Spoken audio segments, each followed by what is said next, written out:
Good evening, ladies and gentlemen, and welcome back to the DownUnder Series V8 Supercar Championship, brought to you by the lovely people at Service Australia and Noble Host, which you'll hear a little bit more about later.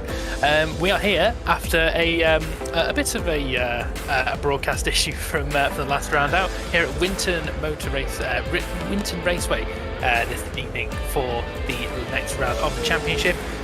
Winton Raceway, very popular circuit in the Australias, I believe. First event held in November 1961, so it's just gone over its 60th anniversary, which is fantastic, and it hosts a various selection of cars, everything from what we've got tonight, V8 supercars, all the way up to GT cars, superbikes, and drift championships as well. So very varied cars that come on this circuit. Joining me this evening, as always, is lovely Matthew Sanderson. Hello, Matt. Yeah, welcome. It's good to be back broadcasting once again. We kind of missed out on the last round, as you've already mentioned, and it was a great night race at Perth. So hopefully we can get back up to speed with the championship now that we're back on track. And of course, as you already mentioned, Winton Raceway.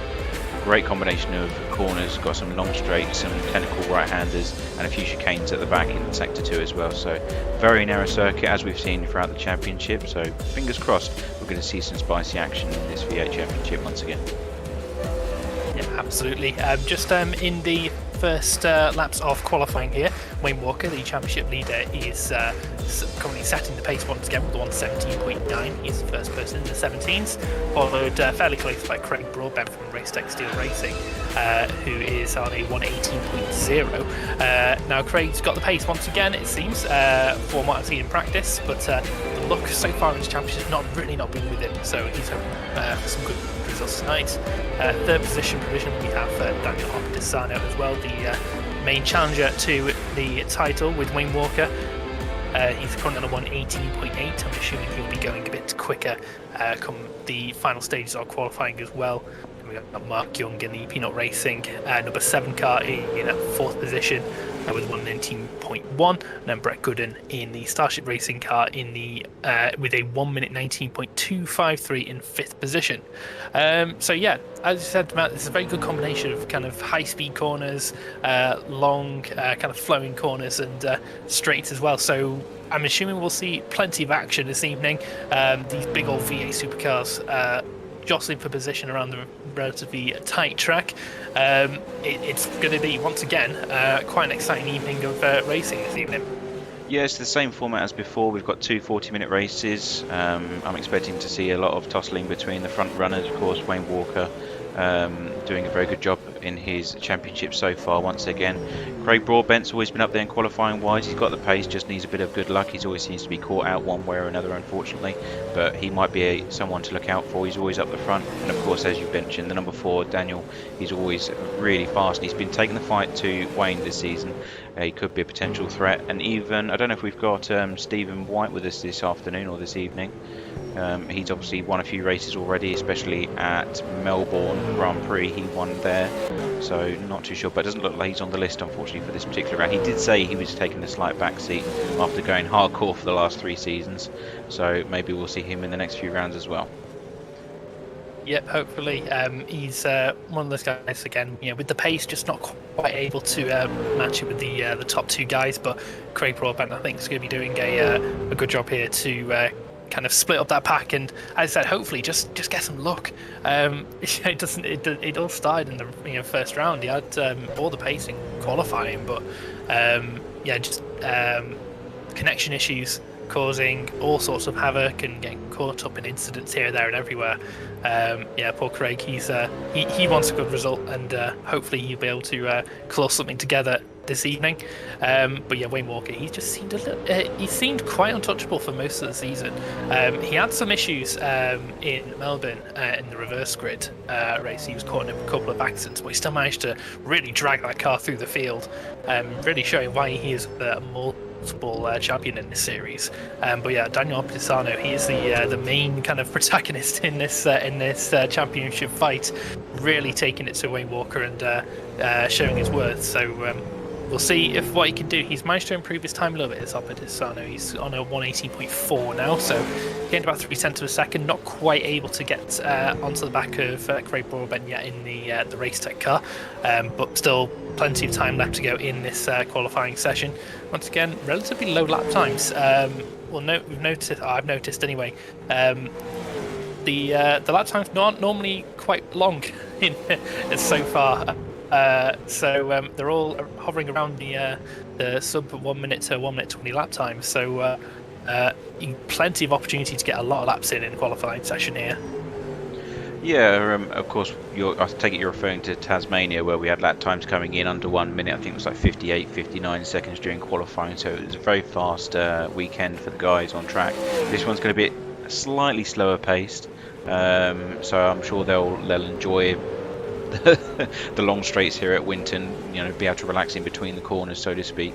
But that could also prove a challenge. Every tenth is going to matter, especially in that final sector when it comes together. And I can predict that the chicanes are going to be a bit of a problem for them when getting into multi-car situations where they're looking to overtake. Could be an opportunity for guys coming into Penrite corner, which is turn 7, the first of those. But then, of course, you've got that winding left-hander, and if you're on the inside or outside, that can either make or break the move for you. So it's going to be really interesting once we get green flag racing here. Yeah, absolutely. Once again, it seems that overtaking opportunities are a little bit of a premium around this circuit. But yeah, especially into turn 11 and 12, and they're going to be kind of the main points, I'd say, for any moves. Got to be careful though, because the pit entry is on the exit of turn 11, and we will have a pit stop this evening for both the races, 2 40-minute races this evening, which will be, as I said, pit stops, tyre changes, fuel as well going into the cars. So strategy is a very important part of the racing this evening. Should we see if we can run through a quick lap? We'll see. See if there's anybody who is looking to start a lap. Looks like we've got. Just had Craig Broadbent go faster. He's gone into second place. He's on an 1:18.057. Oh, actually, sorry, I do apologise. That's my mistake. He already is in second place. He's just coming to the end of his lap. I'm hoping he's going to go for an extra one afterwards, but I doubt it. Not too sure where Wayne Walker is at the moment. Oh, Craig drifting across the final corner, coming across the start finishing line, and he's actually bowed out before getting to the finish line, so he knows that's not going to do any good. But looks like Wayne Walker is on an out lap at the moment, so we could go on board with him. Yep, he's got a lot of traffic ahead of him though. He's going to look to hopefully build a bit of a gap. Look at the track map here. He's got 1, 2, 3, 4, 5, 6, 7 cars all within a relative kind of distance of him. So he's got a pretty good gap to any cars behind him. So he'll want to build a little bit of a gap there to make sure he isn't impeded at all on his flying lap. Yeah. That seems to be what he's doing now. I'm just on board with him, watching him go through turn 7 through to 9. He's going very gingerly, very slowly, so he's building that gap up now. We're just going to pop on board, and he's coming into the Falcon straight into the final 2 corners. Do you want me to take him round, or would you like to do the honours, Dave? You go ahead. So you're coming into the final corner, very vital, of course, coming onto the start-finish straight, which is Kitami straight. Across the start finishing line, got a bit of traffic coming on the outside, and the first 2 corners are the S's, so it's a quick left followed by an immediate right. Got to be very gentle on the throttle here. A lot of power going to that rear axle. Bit of grass collected there by Wayne Walker, but nothing to impede the lap. Through Honda corner, these 2 right-handers, Nissan being the penultimate, and coming on to this small straight before you go into the rollover. This is very long left-hander. It never seems to end, and you've got to almost be mid-circuit in order to perfect the exit in before you come into turn 7, which is Penrite. This slows things down quite considerably. You've got 3 chicanes right after the other. Turn 8 on, he's actually decided to bail out of that particular lap, unfortunately, so we can't take you all the way around for the remaining corners. We'll finish off with Daniel Opadisano, because he is continuing his lap, should I say, and on to Shannon Straight. So he's coming all the way down out of turn 9. Once again, vital opportunity here if you catapult the car outwards and into Northern BM corner. That's turn 10. Back onto the Falcon Straight, massive power down. Good opportunity to overtake at the end of here, which is the final 2 corners. Slow things right down for the right-hander, which is turn 11, into the final corner, which comes out immediately afterwards. and then once again onto the start-finish straight. Now, of course, we know that Wayne Walker bailed out of his particular lap. Daniel himself is on his out lap, so that won't improve or count towards anything as he starts his next, but that is a lap here at Winton Raceway. Thank you very much, Matt. Now, one thing to note is I caught in the practice sessions. We obviously have turn 6, which is rollover corner. However, the rollover corner I have seen is the apex of turn 11. I've seen a couple of guys roll the car over the apex curve there, so that's definitely something to watch out on. I think it takes quite a lot to roll something like this, but they seem to be able to do that on that curb, so definitely one to be careful of, especially if you're going too wide through there. You don't want to roll into your opponent. But the curbs seem to be quite unsettling to the cars. They're massive, big, chunky curbs around here, so definitely need to be careful not to, at the very least, unsettle the car, especially when it comes to your qualifying laps.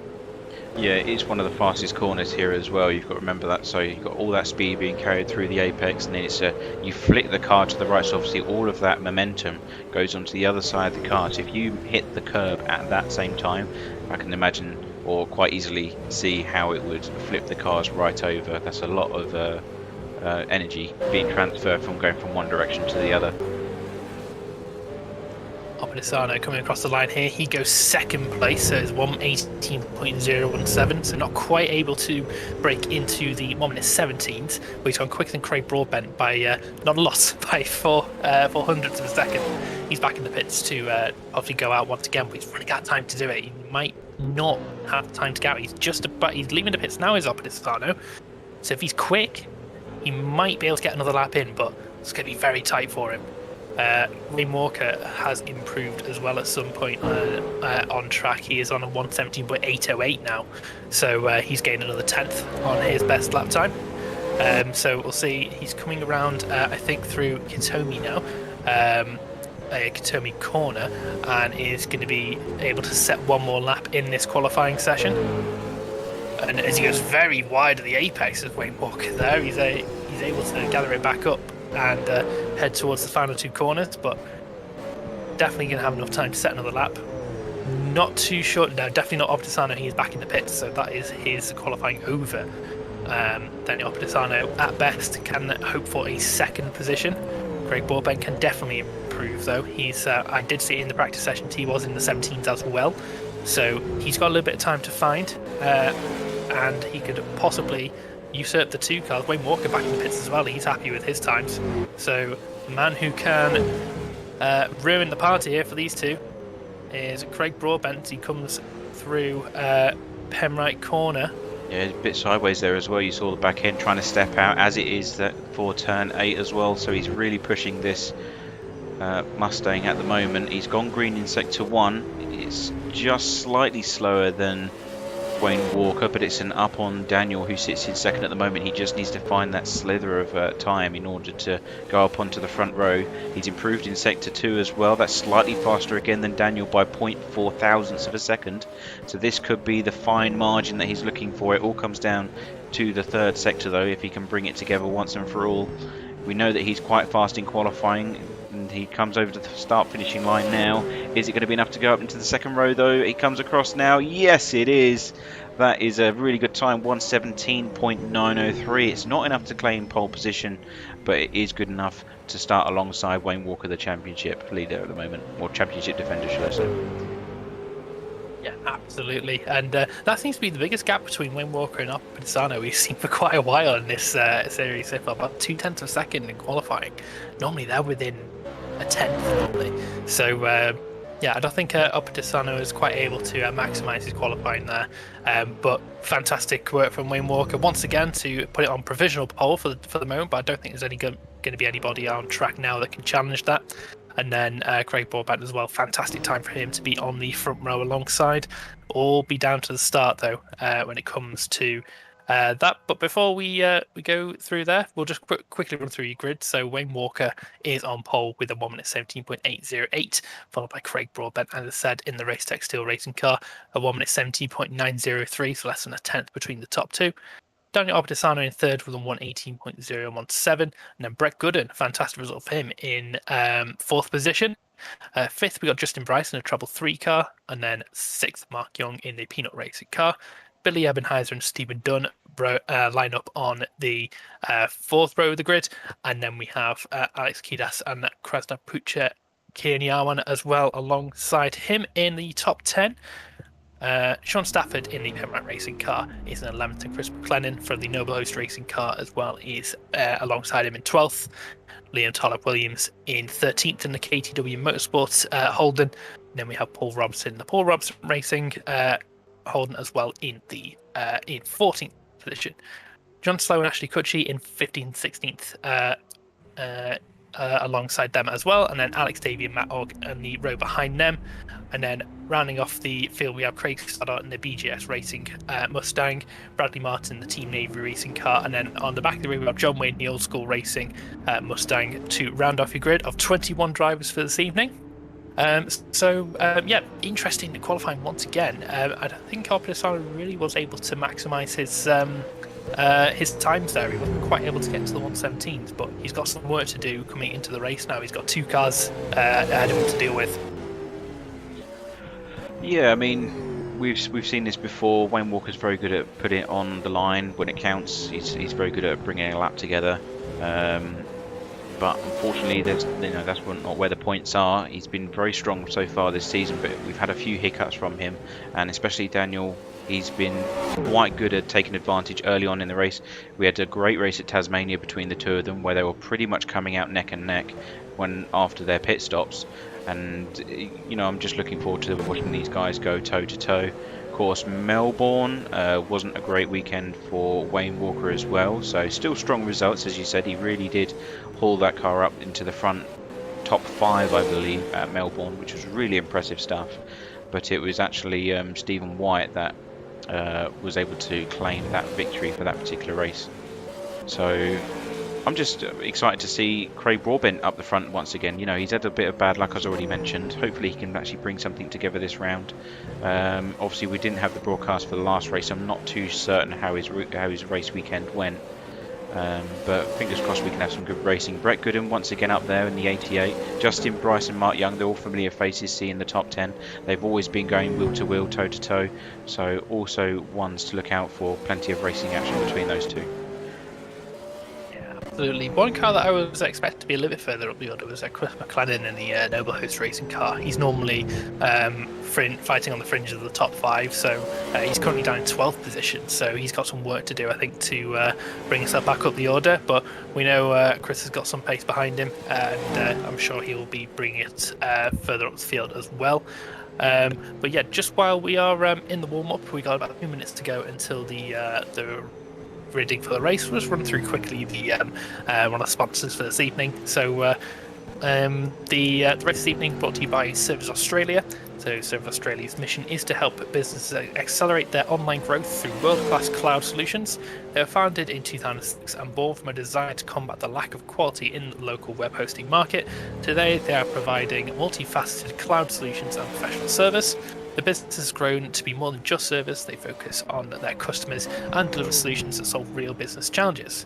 So thank you very much to Justin Bryce and the car Treble 3 in the Service Australia car for sponsoring the event this evening. So 1.5 minutes to go until the race begins. As we mentioned earlier, 2 races this evening, both 40 minutes in length, and that will include around halfway through the race pit stops for tyres and fuel. So Matt, what the strategy calls do you think here? How important is the pit stop going to be in the grand scheme of the race? Yeah, of course we still have the 2 20-minute races. We know that they're going to be using the soft compound tyre as usual. We can expect to see 1 pit stop from each of the guys coming into this particular race, or for both of the races. The question will be whether or not how well the tyres hold up, especially if they're in dirty air or traffic. and how they can manage that in order to make sure that they get those fresh tyres as late as possible. And of course, fuel will once again be a factor. Winton Raceway, a lot of long straights, that's going to be higher fuel consumption. So whether or not we'll see a lot of the front running guys or some of the guys leading up in the top end of the pack suffer from higher usage, because of course they don't have the luxury of that slipstream, may become a factor, may not, we'll have to wait and see. But all things to consider when you're trying in your head to work out when the best time to enter that pit lane. Yeah, absolutely. Especially when it comes to the strategy, do you think do you attack straight away, especially if you're up at Hassan, hopefully build that gap, or do you just sit behind Wayne and just use him for slipstream and to save your tyres, and just try and get the jump on him in the pits? It's a strategy call you've got to make. Personally, if it was me, I know Wayne Walker would be very quick, so just trying to sit behind him and save on your fuel and just stay, alongside him would be the best decision in my opinion. But we'll see how things go in the race, as loud R Factor man tells us to get off the grid once again. It's always good to hear him, and we'll just wait for everyone to get onto the grid for the first 40-minute race of the evening. Yeah, just touching on what you was mentioning about the strategy there, I think I'm with you on that one. Of course, you've got to be careful not to be too close to the car ahead, because then you will suffer from understeer tyre degradation, which we've seen already on several occasions this season. In terms of where you want to be, I'd say 0.8, 0.7, 0.8 seconds behind the leader. That way you can still get the slipstream, you'll still get the fuel saving, but also you'll still save your tyres. And it's all about getting into that pit lane as late as possible so that you're in good shape for the second half of the race, in my opinion.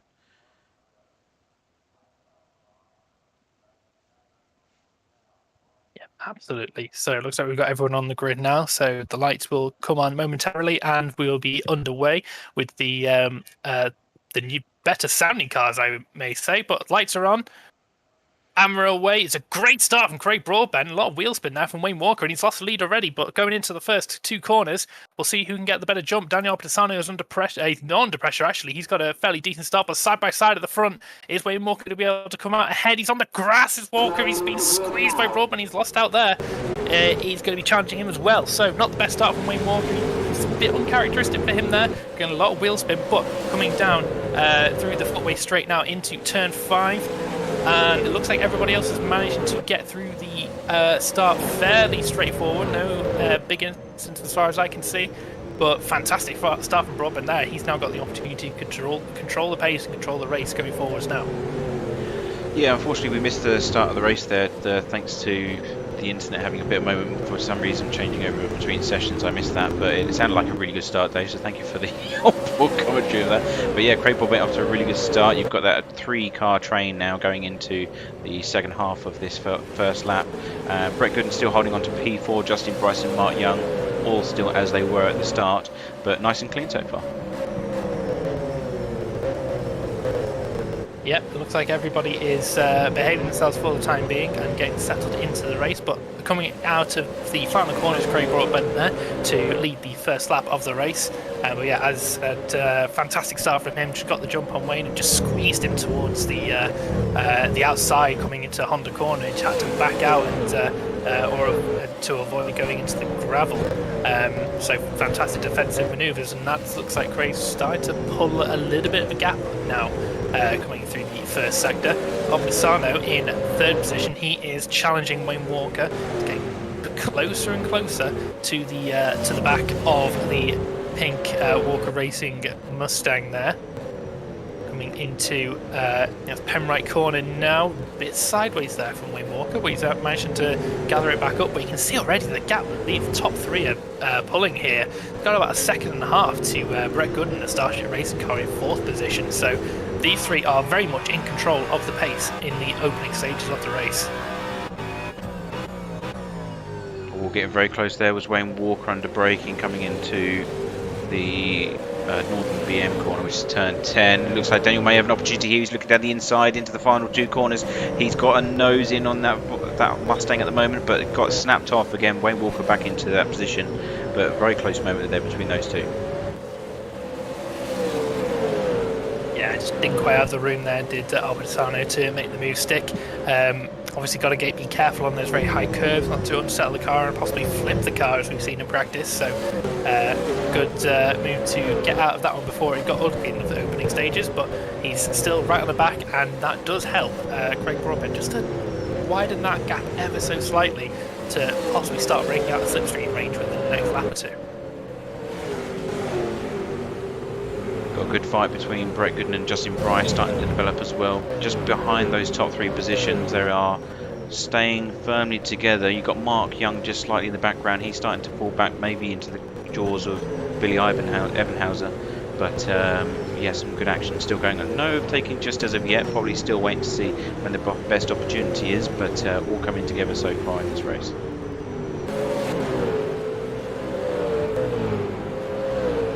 But Krasner Puchikurnyawan's going back into 10th position there. He's been taken by Sean Stafford, I think, coming into turn 8 and 9 there. So a good move from him I saw in the background. But going back to your top three, once again, Opisano got quite close enough, as I saw Brett Gooden in the background and get very sideways coming into the penultimate corner. He has got Justin Bryce all over the back of him now coming into turn 1. So we'll see if anything can happen between these two. The treble 3 not quite close enough to make a move stick through the first two corners, but he's still right on the back as they nearly get into each other coming into the exit.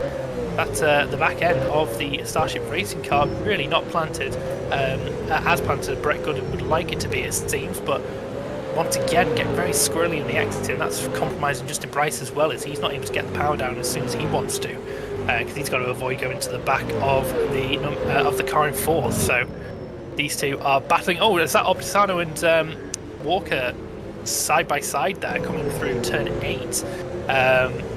Sorry, turn 7. Not able to make a move there, but this means that Wayne Walker is now moving back into touching distance of Craig Broadbent. So the fight for the lead is definitely not over yet. Yeah, things here have only just got started, haven't they? I mean, we've still got 34 minutes to go. They're probably in their heads trying to think of what the best strategy is going forward. Of course, Craig Broadbent now has to make sure that he holds these guys off. We know that Wayne Walker is slightly faster, only by a tenth or two though, but it all depends on how well they're going to look after these tyres. That is the crucial part of this race. Yeah, absolutely. They'll need to just start to manage tyres now, manage the expectations of the race. Obviously, you don't want to be battling as hard as possible. Oh, is that Brett Gooden dropping down the order there? Has he had an issue? He's back into 6th now. So I'm not sure if he had a small off come into the first corner possibly, but that is him down the order now, so not ideal for the Starship Racing Holden there. Well, Mark Young's moved his way up into P5, so maybe that's got something to do with it. I don't know. Who's off? Opisano off. What happened there? He's way off. He's round. Oh, that's disaster for the Clean Skin Racing car there. He is looks like he's spun coming into turn 7 possibly, and trying to get it back on the road. He just lost it completely. So he's right down. He's outside of the top 10 now. So disaster for the championship contender.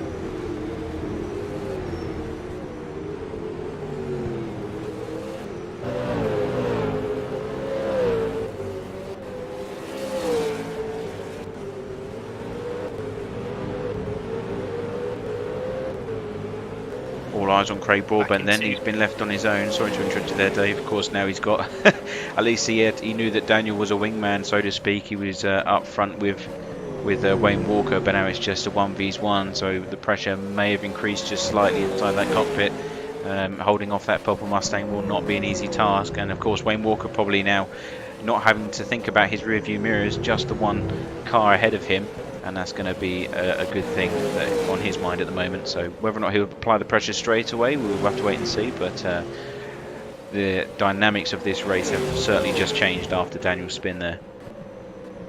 Yeah, absolutely. I think Wayne Walker, he's definitely not got the pressure on him anymore. He is just going to try and control the race from second here. We've seen him do this before this season, where he's sat behind the car ahead and just waited and just used the opportunity when they arose. There's no point in pushing too hard to get back into the lead now. There's still over half the race distance to go and a pit stop to get through. So he's just got to sit there and maintain the gap for the time being to Craig Broadbent, and then as soon as one of them pits, that's when all the fun and games begin, and that's when the final sprint to the end will start. But look at the gap they've got there, 3.5 seconds to Justin Bryce, who's after that is having a fantastic race so far. This would be, I think, his best result of the season if he can continue with that, but still a long way to go. Obedisano still stuck down in 11th position. He's trying to find a way through Liam Toller-Williams in the KTW Motorsports Holden. So he's going to, Obedisano's going to have to use every single opportunity to overtake on this circuit he can to get back up into some decent points paying positions here. But yeah, terrible result for him so far. Yeah, just while you've been talking about that, we've been on board with Broadbent for a while. It seems quite relaxed inside the cockpit there from that particular view that we had. That gap up now to 0.6 seconds against Wayne Walker, so whatever he's doing, he's starting to extend just ever so slightly, so may have a bit of pace here over the defending champ. But I totally agree with what you say on Daniel. In fact, he's just behind Liam Toller-Williams at the moment. He's just gone down the inside to take P10. Liam Toller just going extremely wide, maybe in avoidance or maybe just to maybe outbraked himself in defence. But the next person that will be Kresna Putra in the Java Sim esports car. So work to do certainly, but at least the cars ahead are relatively close one after the other.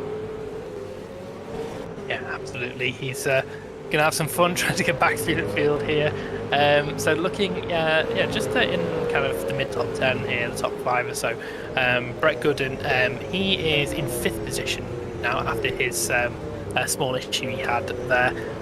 He's got Billy Ebenheiser in the Java Sim esports car close-ish behind him. So he's going to be under a little bit of pressure to keep the car on the road, as they just about do coming through the second corner. The gaps are starting to widen between the drivers here. Throughout the field, it looks like we've got maybe like a second or two between most of the battles, apart from obviously Obedisano, who's going to be racing his way back through the pack as quickly as he can. The lead battle is, well, still staying as it is. Wayne Walker staying within about half a second of Craig Broadbent, so he's matching the pace and is just I think waiting for the opportunity to pounce. Is Wayne Walker. He's using that time just to save a bit of fuel, save a bit on tyres, because he doesn't have to defend anymore, and maybe just pile a little bit of pressure on Broadbent just so he can psych him out a little bit. As we speak there, Obedisano going up into 9th position. So Sean Stafford, I think, I think he might just run a bit wide, and a nice simple move from Obedisano at the end of it. So next up the road, Kresta Puchakernyawan in the Java Sim esports car. He is going to be a little bit more difficult to overtake. I've noticed the Java Sim esports car's very staunch defence in the opening races of the season, so that'll be a fun battle to watch as that develops. Steve Dunn in 7th position. He's just off the back of Willie Ebenheiser and Beck Gooden for the battle for 5th position, so that's starting to develop a little bit as well. And then there's a bit of a gap to Mark Young ahead in 4th, and then a further gap to Justin Bryce in 3rd. So the top 4 really, apart from the leaders, running slightly lonely races for the time being, but can't really necessarily say that's the worst thing in the world at this stage. Well, you wait until that pit stop comes out. Of course, we are now 12 minutes into this first race, so we will shortly be approaching the pit lane window, which will be in the centre, 20 minutes spot on, either or by a few laps. We're just following this battle for P8 at the moment. There's actually 3 battles ongoing at the same time, so we'll have to pick and choose as best we can. But of course, Daniel trying to make his way back up the order. He's 0.4 seconds behind this Java Sim esports car coming into the second to last corner. He's going down the inside, makes the move there side by side coming into the apex, and Daniel's taking that position fairly easily. Up into P8 now. Next target ahead will be Steve Dunn. Bit more work to do though, as the Java Sim Sport goes onto the grass slightly, manages to stop it from developing to anything too serious. But yep, that is the next position done. We still have Billy Ebenhauser and Steve Dunn going at it. Just up the road by another second is Brett Gooden. Mark Young really doing well to stay on to the heels of Justin Bryce as well. He's currently sitting in third. That's going to be a really strong result for him. And of course, we still have our two leaders, 0.5 seconds between those two. But I don't see that changing before the first pit window. Yeah, when it comes to the pit window, what's Wayne Walker's strategy? Does he try and go the lap extra and try and get the overcut, or maybe lap early, try and get an undercut on the fresher tyres? It's going to be an interesting one to try and call, but I think Wayne's got any option available to him at the moment. He seems to be matching the pace of Broadbent very well, and is just biding his time, as I said, just to into the pit window. So it'll be interesting to see what happens come the pit stops. Back to the battle for 6th position. Steve Dunn is closing even still on the Billy Ebenheiser Javson Esports car ahead, and they are also catching up to Brett Gooden, who's only about a second ahead, but they will have Daniel Obenisano closing in on them. Can be about a second to a second and a half seconds a lap quicker than the cars ahead, so there'll be Steve Dunn will be definitely watching in his mirrors in the coming laps, coming towards the pit window. But by the way, these two cars are just squirming under the power and the braking. They're really pushing as hard as they can and fighting throughout the entire race so far, which is fantastic to see. Yeah, just going back to what you were saying about Wayne Walker's approach to how he goes into pit lane, it all depends on really if he wanted to do the tyre undercut, he could do that, because of course he will go into the pits and no doubt have better tyre life or fresher tyres sooner, so he could really power down and overtake while Craig Broadbent enters pit lane potentially. Or you could approach it from the other side, which is if he stays in the slipstream, he'll be saving fuel, he'll use that extra fuel to go longer and be in a better spot for the end of the race, because of course lighter fuel load, better tyres because he pitted later, etc.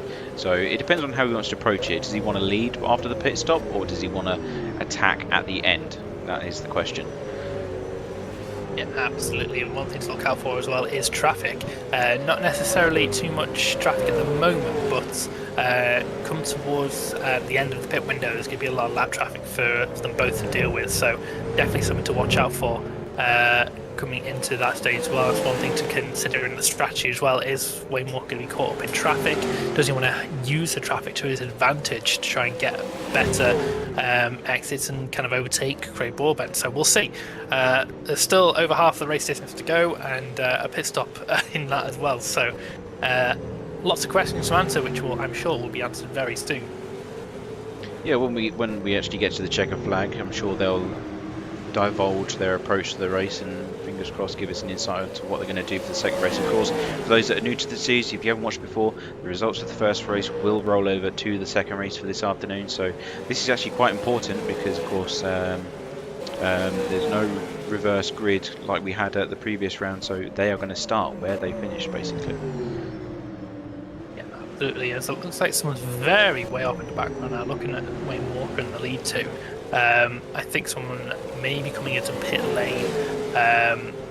That's I think Alex Daly. He's a lap down. He's making his pit stop early, so interesting attacks for him. But he's not got a lot to lose, so he's definitely going to try anything special. Justin Bryce is, I think, starting to very slowly get caught by Mark Young, but not at a considerable rate. He's doing very well to just hold on to that position at the moment. So fantastic. It'll be a fantastic result for him if he can pull that one off. His first podium of the season. Going back to the battle for 5th position here. Ebenheiser is still, 6th position.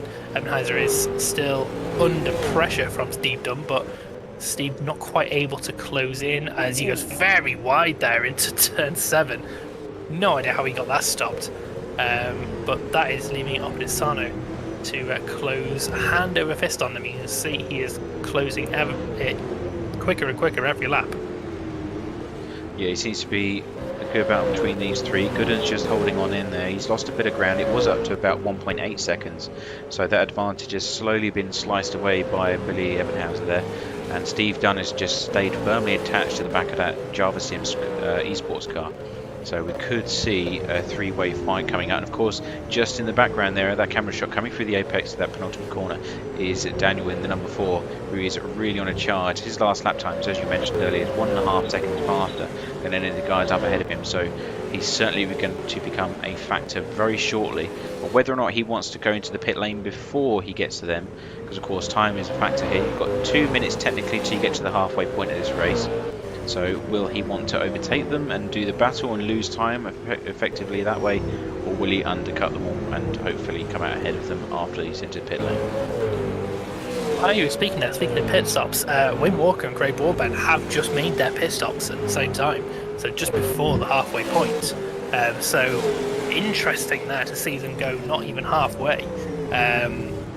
I'm not sure if it was just kind of a reactionary. I'm not sure if it was the best option for Wayne Walker to pit at the same time. He definitely could have easily got an overcut if he stayed out for that couple of extra laps. So interesting to see how that develops. They're back down into 10th and 11th place respectively, the two cars. So that's an interesting call from the two guys, sir.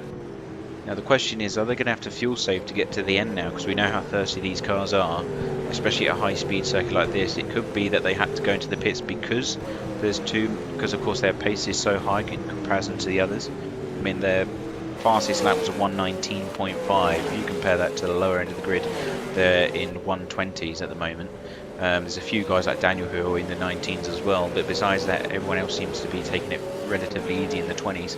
I'm sure they're wrestling the cars just as much, but that extra second per lap could be the difference between coming into the pits 1 or 2 laps earlier.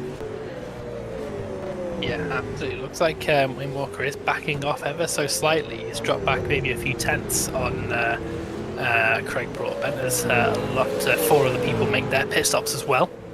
So that's leaves Brett Gooden in the lead of the race momentarily as he continues on. But yeah, maybe that's what Wayne Walker's doing. Maybe he's just saving a bit of fuel now. Try and get into a position where he's able to attack more towards the end of the race, because gap up to nearly a second now between the two.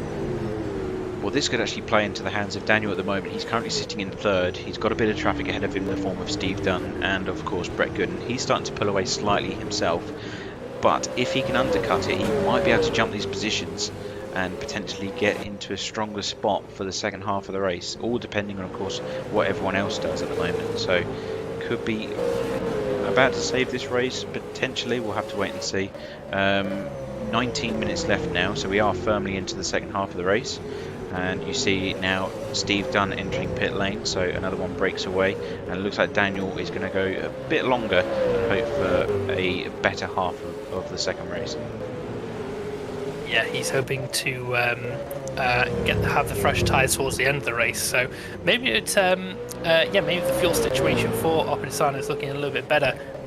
Being able to just sit in the traffic and use that slipstream, it's really helped him, it seems, to save a little bit of fuel. So he's able to go a little bit longer. He's got the pressure and the traffic of Brett Gooden ahead though, which is the issue, which is going to be slowing him down, trying to fight and defend from him. So yeah, it could be good for Oppisano, but the traffic could also not be helpful at all. So we'll see how things go. Craig Broadbent and Wayne Walker up to 4th and 5th position now, respectively, after other pit stops. We've just got the top 3 here: Brett Gooden, Daniel Oppisano, and Sean Stafford to make their pit stops, and a few others down the field, I am assuming.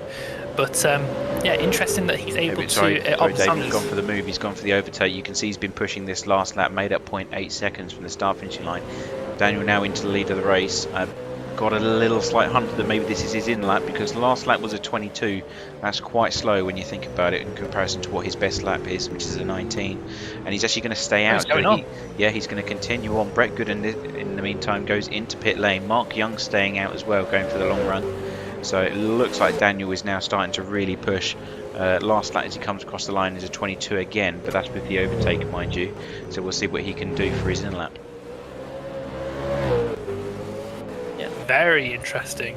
Sean Stafford is yet to make his pit stop as well, so he's currently sat in 2nd, but he does have some traffic behind him. I think some lap down traffic coming through. But yeah, very interesting to see if Opitano can pull something back from this race here, getting the overcut on everybody who's a pit ahead of him.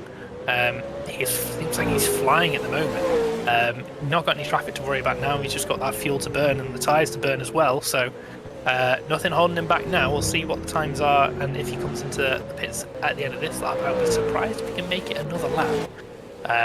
Considering everybody else has managed to has had to pit as well. So we'll see. He might be very good in his fuel, but we'll see when it comes to the end of the lap.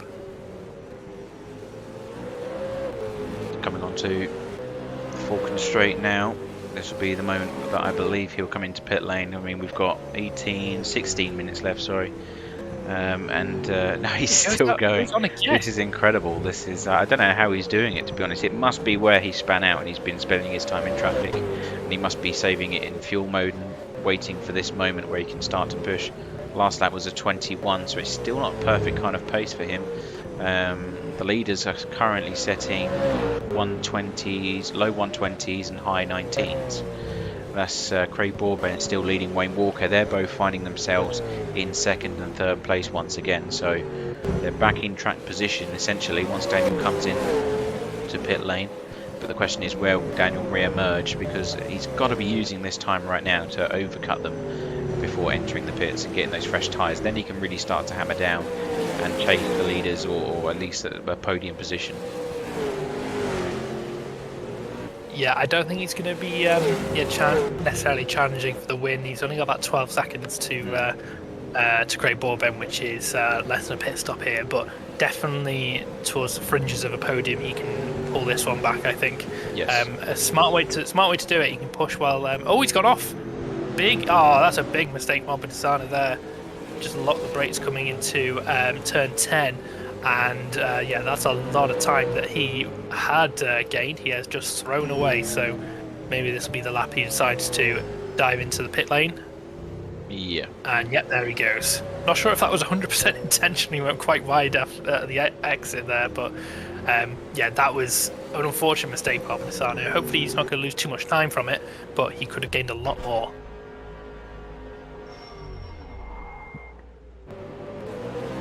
Craig Broadbent taking the lead once again. Wayne Walker in close pursuit. 0.7 seconds between these two now. So it's going to be a 1v1. I mean, if Craig wins this, it could be potentially his first win of the season. Of course, unfortunately, we don't have the results for the last round. We tried to get them, but unfortunately, the link didn't work for my end at least. But it could be probably his best result of the season. Turn his woes upside down. And that'll be the perfect start for him in the next race, because of course he will be on pole position for the start of the second half of this evening's event as well. Mark Young's been doing it. Sorry, go ahead, Dave. I was going to say, after the pit stops, Opitano not getting that many positions. He's still ninth. So, yeah, I think he lost a lot of positions from that that small mistake he made in his in-lap. So, unfortunate race for Opitano overall, but he's still got about 14 minutes to claw back any other positions. But yeah, you were saying about Mark Young, he's doing a fantastic job so far. Yeah, he is. He's been up there from, well, I wouldn't say the start, because obviously Brett Gooden had that really good start, and Justin Bryce as well. They've both been in the fight. But after that round of pit stops, he just seems to be finding himself in the right place at the moment. That's going to be a really strong end to this first race for him. Justin Bryce finds himself in P4, and also Chris McLennan up into, he's just gone wide in the final corner. He's coming into pit lane, so it wasn't me. I didn't give him the commentator's curse. He was off before I switched over the camera. But that's not a good way to end that one. Yeah, absolutely. Looks like Chris McLennan. He I think the last person to make a pit stop now.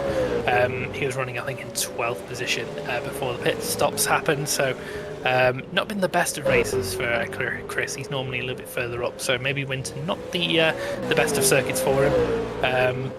But we'll see how he can deal with the rest of the race. Looking back toward the lead battle, Wayne Walker still is just kind of maintaining that gap of about half a second to Craig Broadbent, and he seems to be doing pretty well with maintaining that. So 12 minutes to go, say maybe 11 laps, 10, 11 laps to go. So plenty of time for him to make some moves here, but he is going to start running out of time very quickly. He's got to think about when is the right moment to really start to apply pressure. They both came into the pit lane, so at least they both know that they're both on the same fuel, they're both on the same tyre life. Now the problem for Craig could potentially be if he does need to fuel save, if either of them do need to fuel save before getting to the end, bearing in mind they came in quite early. Of course he's going to be in a pretty nasty situation. He won't have the slipstream advantage that Wayne will have. And Wayne's currently sitting 0.5. I would imagine he's starting to suffer some tyre degradation, but it's not going to be anywhere near as bad as what we saw at Melbourne when people were basically under the rear bumper of the car ahead. So you've got these long straights which are going to be in his favour for the overtaking manoeuvre when he decides to make it. And of course you've got the heavy braking zones, especially coming into the end of Auckland Straight, for example. That's going to be a really good spot to try it. And then coming into potentially the S's as well, if he gets a good exit out of the final corner, that is. Yeah, absolutely. He's got plenty of time to make that decision with just over 11 minutes to go in the race. I think he's got pretty much every option open to him, does Wayne. He's got the option to tyre save, to fuel save as well in the slipstream. Craig Broadbent's going to be burning the fuel at a much higher rate, being the one punching the hole in the air. So yeah, I think he's just got to hold on. He's managed to do a lot of fuel saving already, being in the slipstream since the pit stop. So yeah, this is. I would say this is Wayne Walker's race to lose at this point. He's just got to keep the car on the road, and come closing stage of the race, he's going to have a very easy opportunity to get past Craig Broadbent. Craig Broadbent is going to have to make that Mustang the widest thing that has ever been around the Winton race circuit to stop the pink Mustang coming through. Well, it shouldn't be too difficult. I mean, we know how narrow it is here. There's a few car, you can put a few cars side by side, but even still, if you're going at certain speeds, you want to be on that optimal line. There's not a lot of options for them to go wrong. Well, there's a lot of things that can go wrong, so it's not a lot of things that can go right. So that's why I think that the best opportunity that Wayne has is coming down at the end of one of the long straights, and that's going to be the prime opportunity to overtake here. Besides that, though, if you're going to always, as I say, that he looks down the inside into turns 9 at the moment, so he wasn't able to get it done, but has a little look down the inside, potentially trying to apply a bit of pressure to Craig here, seeing if he is going to crack.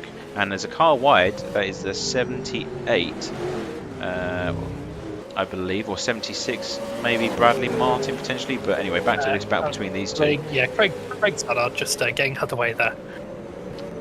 Good timing to get onto the grass, make sure he doesn't impede on this fight for the lead. So Craig Broadbent now 0.6 seconds ahead. Yeah, just that slight peep down the inside coming into turn 10, but thinks better of it, waits for a better opportunity. We've got 9 minutes left before we get to the checkered flag here.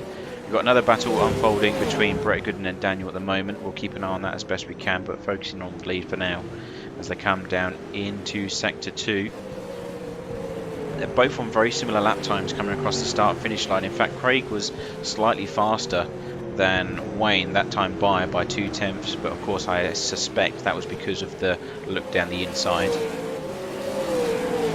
And now a bit of lap traffic coming up just ahead as well. We'll see if that becomes a problem coming into the braking zone of the next corner. Yeah, it looks like Wayne Walker's starting to turn the wick up now and apply the pressure and try and get that position now. I think he's going to have the fuel that he needs to get to the end. And yeah, look how much he's pushing. He's right under the rear wing of Broadbent there. Coming into turn 1 and 2, that's not going to be an opportunity to make a move. He's I looking say though. that, he looks towards the inside. He's looking. Oh, and he's on! Oh, he's took them both out. Both of them spin. Oh, that's a disaster there for the two cars. They managed to get back on the road, but yeah, that was opportunistic for Wayne Walker there, I think, and he's doing the honourable thing and letting Broadbent back through. So yeah, I don't think that was ever going to work, that move. Way too far back at the braking zone, but at least he's done the right thing, and the battle continues on. Yeah, that's one thing I do love about this series, that no matter what happens, if there's contact and one person knows that they're at fault, or you know they've made a mistake, they instantly pull over and let the person by, regardless of how many positions they're going to lose in the process by doing so. So that's one thing I have to, you know, take my hat off to these guys, is that they know what's right and wrong. And of course Wayne Walker, very ambitious move into the S's there. There's pretty much one car corner unless you're alongside before the turning point. But just got slightly sideways, hit the curb on the inside, and that's what sent the car around. Just collected Craig in the process, unfortunately. That's going to be good news for Mark Young. I mean, he's still 6 seconds behind. That's how much of an advantage these two guys have. That's incredible, considering we've been racing for, was it 30 minutes now? But, you know, back underway as if nothing ever happened, and the status quo is maintained. For the time being, but it looks like it might happen again soon. Coming down the start-finish straight once again, coming into the crime scene. Not close enough is Wayne Walker this time. He's going to just hold off for the time being. A bit wide of the apex there was Broadbent coming through turn 1, so that's compromised him slightly, but Wayne Walker definitely is on a charge here. Right under the rear wing still, is about 2.5 tenths behind. So much later on the brakes coming into turn 5 there. Looks like Walker's definitely got the tyre life as he gets a little bit squirrely on the exit, manages to gather it up. You saw the car bounce. That was rollover corner. He attacked that inside curve, and you just saw the car bouncing as it tried to find the tarmac again. The suspension settling down slightly. So very lucky that didn't turn into something more serious there for Craig Broadbent. But he's obviously starting to push himself, trying to make sure that he doesn't give any opportunities to Wayne Walker here in the closing stages. He just needs to hang on for 6 minutes, but that's still plenty of time for an overtake to happen here. He's right on the tail of that Mustang as they come into Falcon Straight once more. Yeah, that's it's going to be a tough ask to hold off the hard charging Wayne Walker for the remaining 5.5 minutes of this race. But Craig Broadbent wants this win. He's had terrible luck so far in the season, and he's going to want to really push to get this position. So coming into the first 2 corners once again, just clattering the curves. You got to be so careful on these curves. They are quite tall. They do unsettle the car, make them bounce all over the place. But not able to make a move yet is Wayne Walker. This is not a sector of the circuit you are going to make a move stick. He's looking towards the inside of turn 5 though, not necessarily to make a move, just maybe to psych out Broadbent a little bit into making a mistake. No such mistake is forthcoming though. Through roll-off corner and into turn 7. Look how close they can get to each other here. This fantastic racing once again between these two. We've got battles going on up and down the order here today. We've got from P15 to 16, Ashley Cutchy, Paul Robinson, and P12 and 13, Matt Oldham, Chris McLennan, Steve Dunn and Daniel for P6 and 7. Billy Ibenhauser just up ahead in P5 as well. It's all coming together in the last few moments of this race. We're going to have to stay with the leaders, of course, because this is, you know, for the top position, obviously. But just so people know, we haven't forgotten about the rest of the grid. They are still going tooth and nail for these positions in the final stages. Yeah, I think we need a little bit more production value to bring multiple camera angles in this, because there's too many battles going on for us to focus on. But yeah, the lead battle being the most important one at the moment.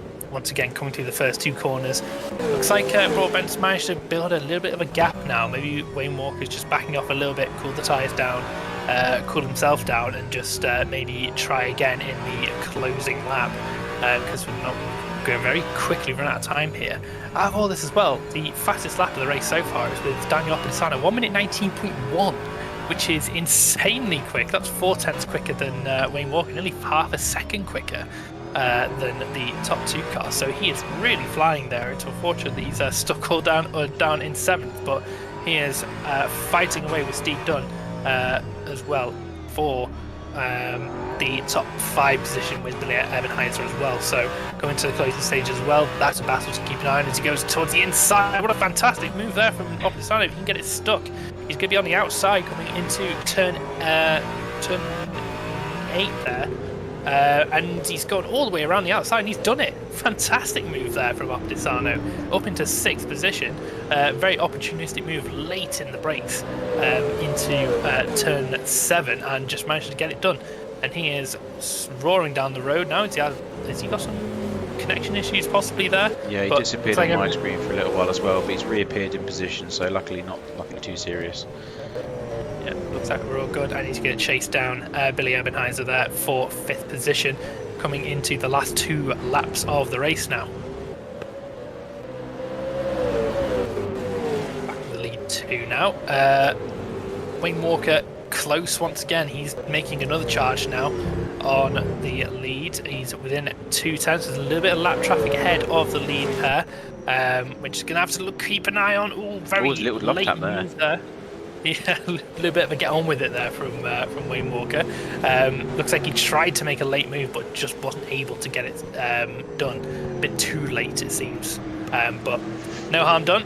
We carry on. They're both very sideways coming out of turn 9 there, coming into turn 10 after that short sprint down the straight. Once again, it looks like Walker's just that little bit better on the brakes. It looks like the tyres, he's got the tyre life just about over Craig Broadbent, and he's going down the inside once again. Oh, he's making contact, just about holds it together. How did they get away with that? That was a very bold move there, once again from Wayne Walker. I didn't. Very bold. Yeah, that was pretty much last of the race break. It almost seemed slightly desperate in a way, because it was pretty much, I'm going to send it and see how this goes. But Craig Broadbent's not turned around, not rotated, just gets on with the job. Back up to 0.8 seconds now as we enter what might be the final lap. 1 minute and 13 seconds left. We may go for one extra, which may be a lifeline there for Wayne Walker. But if this is the final lap, then Craig Broadbent knows that he may have got this in the bag now. Oh, disaster of Justin Bryce. He's back in the pits. So he's lost out on what would have been a fantastic result of, I think, 4th position. He's back down to 8th at the very least. So terrible for him. But yeah, back to the lead battle. Yeah, I agree. That move from Wayne, a little bit desperate. He's getting very desperate, drifting it around turn 7 there. He's really pushing that car. He needs to get this position, it seems, but not close enough. About 6 tenths back, but yeah, bit of a desperate move. I think he was hoping that Craig would move out of the way. He didn't. Broadbent very steadfast in his defence, but coming through into the penultimate corners now, it looks like we might just get another lap here. We're going to go for an extra round. We're going to go for an extra lap here. You know, it was good racing between the two of them. Craig gave the space to Wayne, and they both made it through the corners. A bit of a half spin from Wayne there, but nothing too serious. I think, you know, Rubbins Racing kind of approach to that particular incident. But yeah, now it comes the crunch time moment, isn't it? Craig holding off Wayne Walker by 0.4 seconds, coming in to the first sector now. He's got the space to do it. Of course, the real crunch time, or the threat, will be when they enter those long straights in the second half of this lap down Shannon's and Falkland.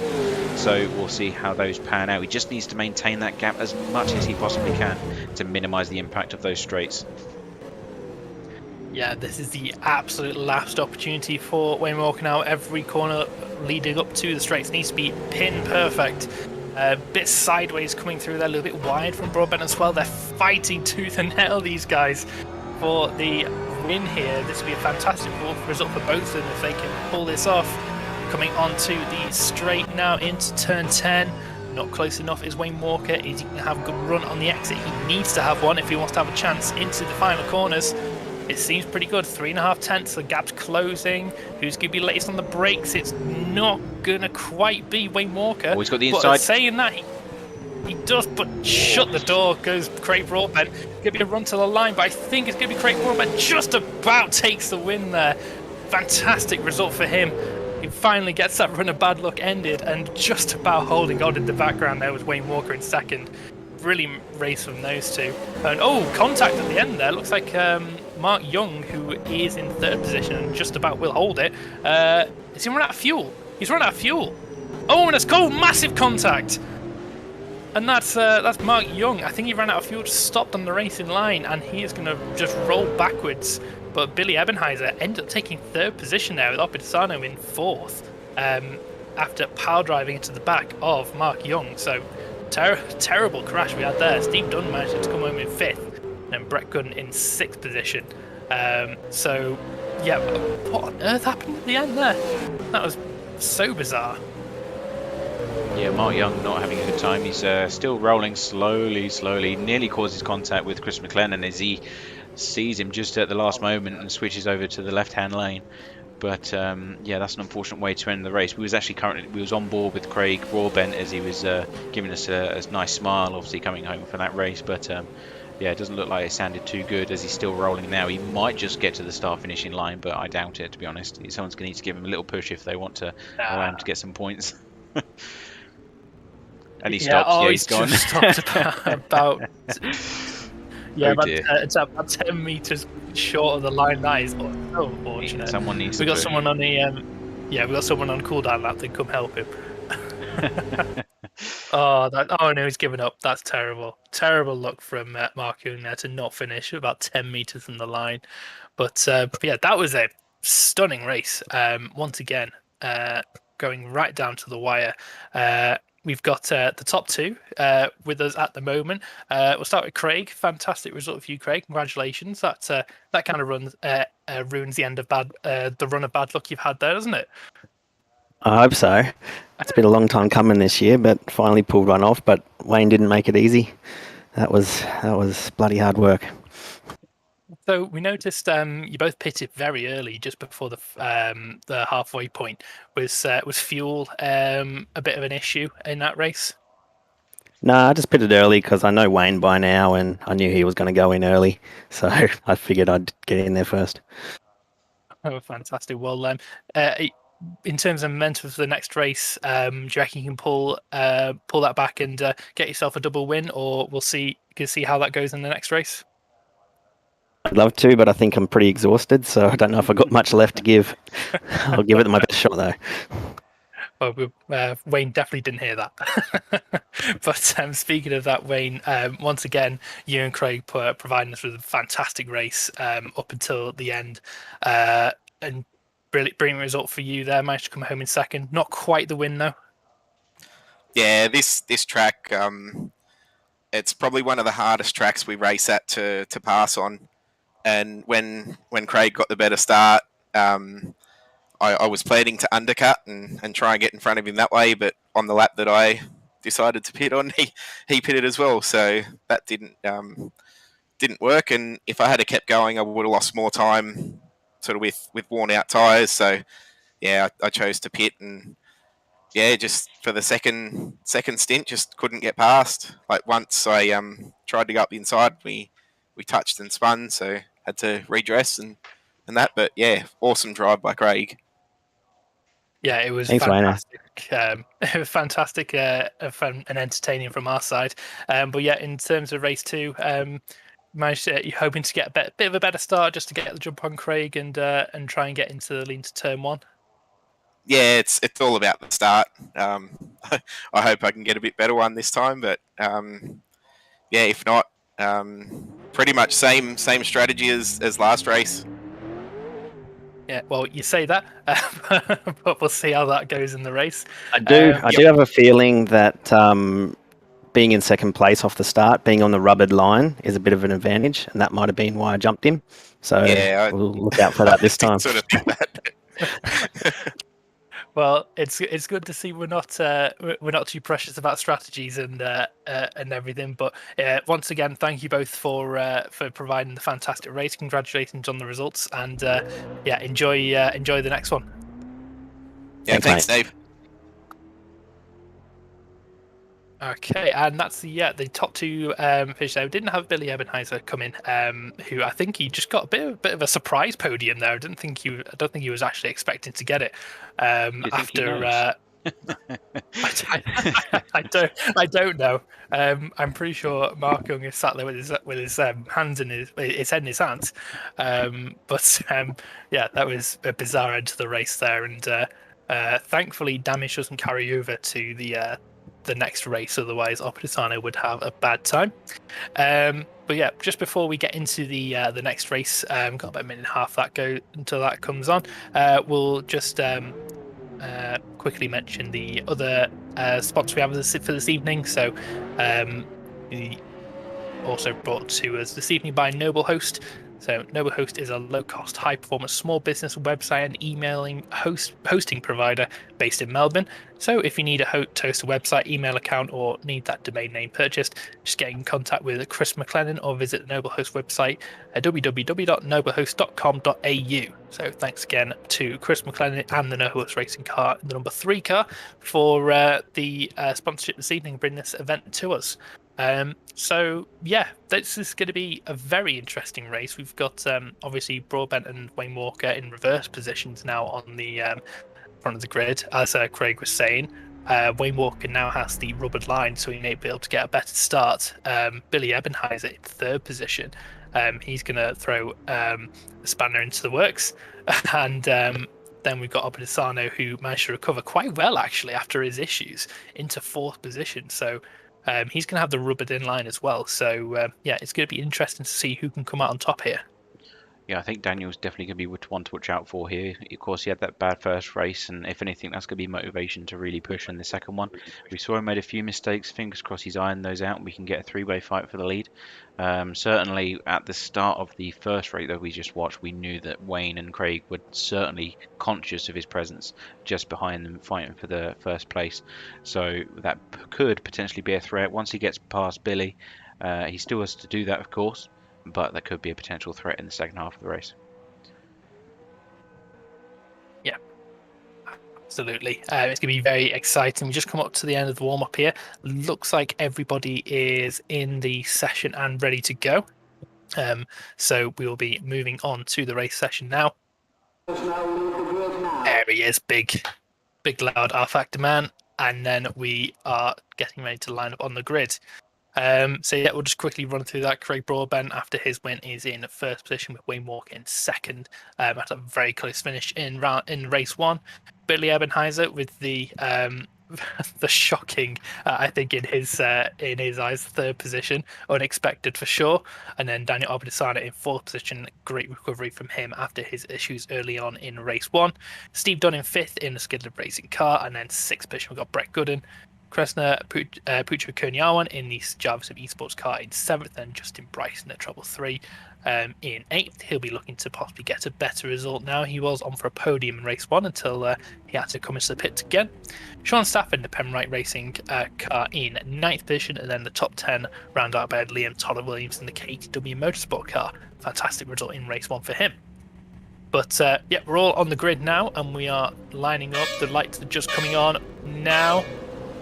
Revs rise, and lights go out once again. It's a decent start from Broadbent in the first phase, but Wayne Walker on that rubbered line able to maximise. And look at that, he sweeps around the outside into the lead, and so does Obadisano as well. He's into 3rd position. So fantastic start from the top 3. Wayne Walker did exactly what he needs, the crack in the background. Oh, and that's a huge incident for the Justin Bryson. Who's that alongside him as well? I think that might be John Wade.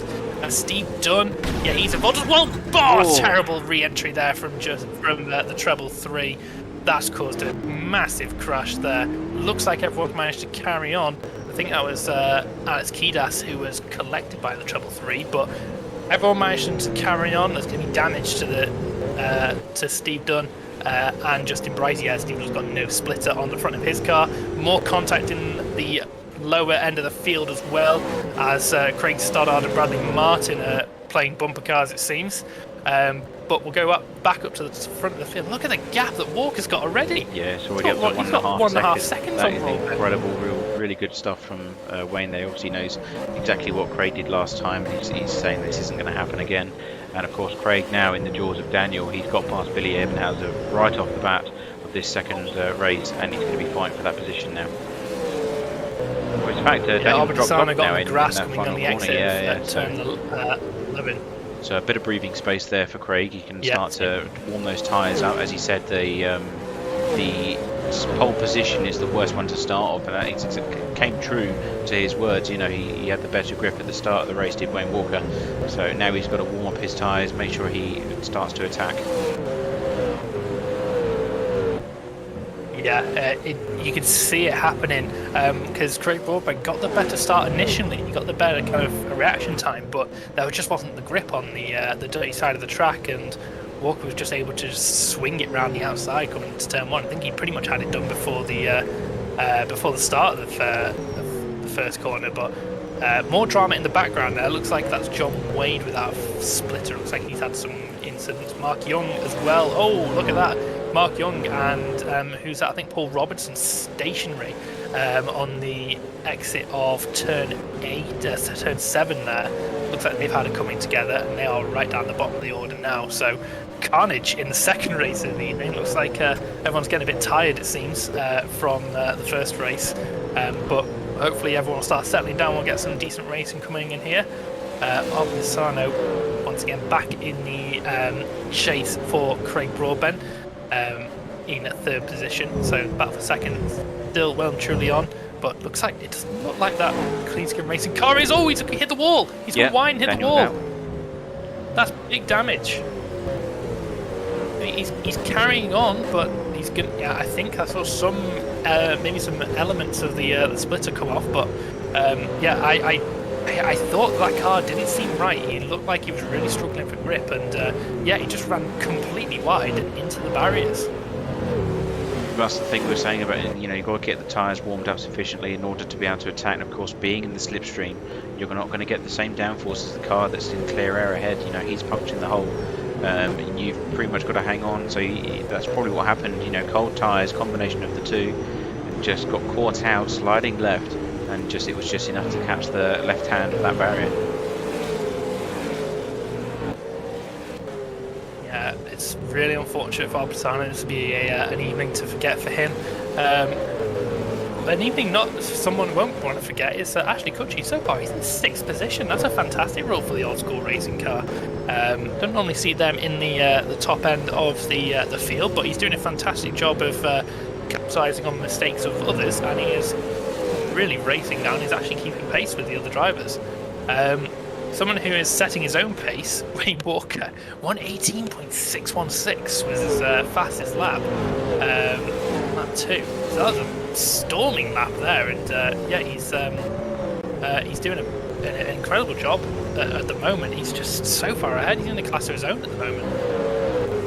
Yeah, it's really impressive stuff there from Wayne. He's obviously learned his lesson from the first round. It's all about the start, and that was clearly on his mind when he lined up for the grid this time round after the interview.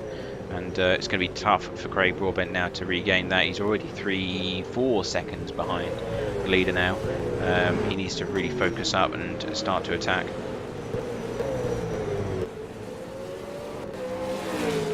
Best lap for Craig. Unfortunately, we've had one DNF in this race, Chris McLennan. Oh, he's in a class of his own at the moment, is Walker. But yeah, unfortunately, Chris McLennan not able to complete this race. He has DNF'd in the Noble Host Racing car. I'm not entirely sure what happened with him. I think he might have had some connection issues, possibly. But yeah, Wayne Walker again 4 seconds ahead after only 4 laps. He is in a class of his own at the moment. He's got a point to prove, it seems. But not to discount Craig Broadbent, he's doing a fantastic job as well. He is in 2nd and again about 4 seconds clear of Billy Ebenheiser in 3rd position, who's going to have Brett Gooden and Daniel Opedisano closing in on him as Opedisano tries to make up for the issues he had early on in the race. Yeah, he's currently attacking Brett Gooden at the moment for P4, so he's lost out in those 2 positions. Brett Gooden under a bit of pressure, 0.3 seconds. You've also got Billy in the Java Sim car just ahead by another 0.6, a half second. He was looking down the inside just slightly there. Thinks better of it as they entered turn 7, which is Penrite corner, but got his nose snapped off by Brett Gooden as he defended the position. Has to think of another opportunity. Yeah, that's going to be a battle to keep an eye on as Daniel Opedisano once again starts to move through the field and recover some results. So yeah, as I said earlier, not been the best evening for him so far this evening. A bit further down the order, we've got Liam Todd Williams chasing down Cresta Pucha-Kunyawan for 7th position. That's got about a 2nd gap between those guys. Yeah, Brett Gooden is actually closing in fairly quickly on Billy Ebenheiser for 3rd position, so we'll have a three-way battle for the podium very shortly here, going through turn 1 and 2. Definitely looks like Gooden and Opedisano have the pace over the Java Sim car, so we'll see. Just keep an eye on this battle as we come through the lap, and as Wayne Walker has put an extra second on Craig Broadbent in 2 laps. So he is absolutely flying at the moment. The thing is, Craig isn't going slow either. I mean, last lap was a 1:19.9. You know, that's still very competitive in comparison to the rest of the grid. So whatever Wayne has unlocked this particular round, or in the second half of this evening's event, it really is took it to the next level. So he obviously wants that early advantage before going into the pits. Now, of course, the question is, if he's pushing this much early on, is that going to pay the price when he comes to the first round of pit stops? If the tyre's going to die off very fast. Yeah, absolutely. He's going to have to keep an eye on that as the race progresses. Still plenty of time to go, though. It's just still over half an hour to go in this race. One thing I wanted to note, after the some updates at R-Factor stats, how good do these cars sound? You ride on both of them, they sound absolutely stellar, which is a credit to the new sound engine that R-Factor have implemented into the sim. Yeah, the battle for third is the one to watch at the moment, it seems, as Albadesano, it looks like he's going to try and make a move. There's room there just about, but not enough to fit a Holden in, and Albadesano has to just hold off for the time being. Yeah, that car definitely isn't right. You can see how much it's squirming under power and even under braking. I don't think Albadesano's happily signed that car. He goes right in there into the brink. So what a fantastic opportunistic move there from Daniel Albadesano. That was a dive I've ever seen one, but it definitely worked out for him. Yeah, I mean, he got the move done, so he obviously got a bit impatient or saw his opportunity there and decided to take it with both hands. He now finds himself exactly where he started, though, right behind the Java Sim car, and he's got to do the work to catch up and overtake to get back into that podium position. Definitely got a bit of work to do to get back into that podium position. Once again, Ashley Cutchy in the old school racing car set nicely in 6th position, so he's doing a fantastic job to bring that car home. Still plenty of the race to go, and we've got some he might have some faster drivers come up behind him, but yeah, fantastic results so far. Fortunately, we've had Alex Daly in the Blacklist Motorsport car has retired from the race as well. Looks like he might have had some issues with the car as well, so that's unfortunate to see, but everyone else continues on nicely, and the gap at the top of the field is once again 5.3 seconds. So yeah, Wayne is still flying, so we'll see how much that affects his tyre use. When he came into the pits last race, it was about around the 21-minute mark or something along those lines, so got a good 8.5 minutes to see what happens with Wayne. He might try and extend a little bit longer this time, as he doesn't have to undercut, but he's definitely got the pace so far, so I think he has his choice of strategy right now. Yeah, he's got the ball's in his court effectively, isn't it? He's got a 5-second advantage over the rest of the competition. They're all fighting amongst themselves as well for the rest of the best. So all he needs to do now is, you know, play the tactical game. Think, how long do I want these tyres to last? How much fuel am I going to save, if any? Or am I just going to go flat out and see how we go? You know, he's got an advantage to play with, and he knows that he's going to use it. Yeah, absolutely. He is 100% in control of this race, as he puts another second on Craig Broadbent, so up to 6 seconds is the gap now. And the gap coming up even more between Craig Broadbent and Billy Ebenheiser. It's just under 10 seconds that he has on the car in third, which is now under pressure from Daniel Albadesano once again. So coming through turns 7 and 8 here. Let's see what Albadesano can do coming into the final sector of the lap.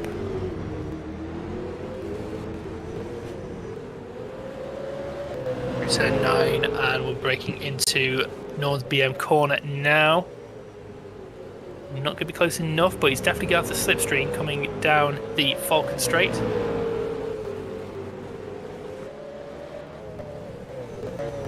Shows the nose to the inside, not able to get close enough this time though. into turn 11, through turn 12. Going to have to settle back into the slipstream of Billy Ebenheiser and see where that goes coming into another lap. Oh, there's definitely something not right with that clean skin car. Very squirrely under the brakes and barely able to keep the thing turned in. Yeah, he did have a word count up running a good moment ago, but it's unfortunately dropped out. So I was going to have a quick look on board, see if he was maybe crabbing one way or the other. But as you say, definitely not something not quite right with that car at the moment after that slight touch or impact with the wall. Yeah, looking at the onboard I have here of the steering wheel, it doesn't look like the in-game steering wheel's crabbing or it's offset at all. So maybe there's just a little bit of suspension damage causing some issues with the handling in general. And maybe just a little bit of aero damage while upsetting the balance of the car. But it's clearly not slowing him down too much because he is still right on the back of Billy Ebenheiser. As Ebenheiser goes to the outside and looks like he's not really going to try and defend this too much. Heavy braking. Oh, and he closes in. There's contact on the apex. And I think that was... Opposano just about missing his braking point, but yeah, I think that was just a bit of a race incident. No one really knew where each other were going, so very strange contact, but Opposano through after a slight barging out the way. But I don't think this battle is over yet.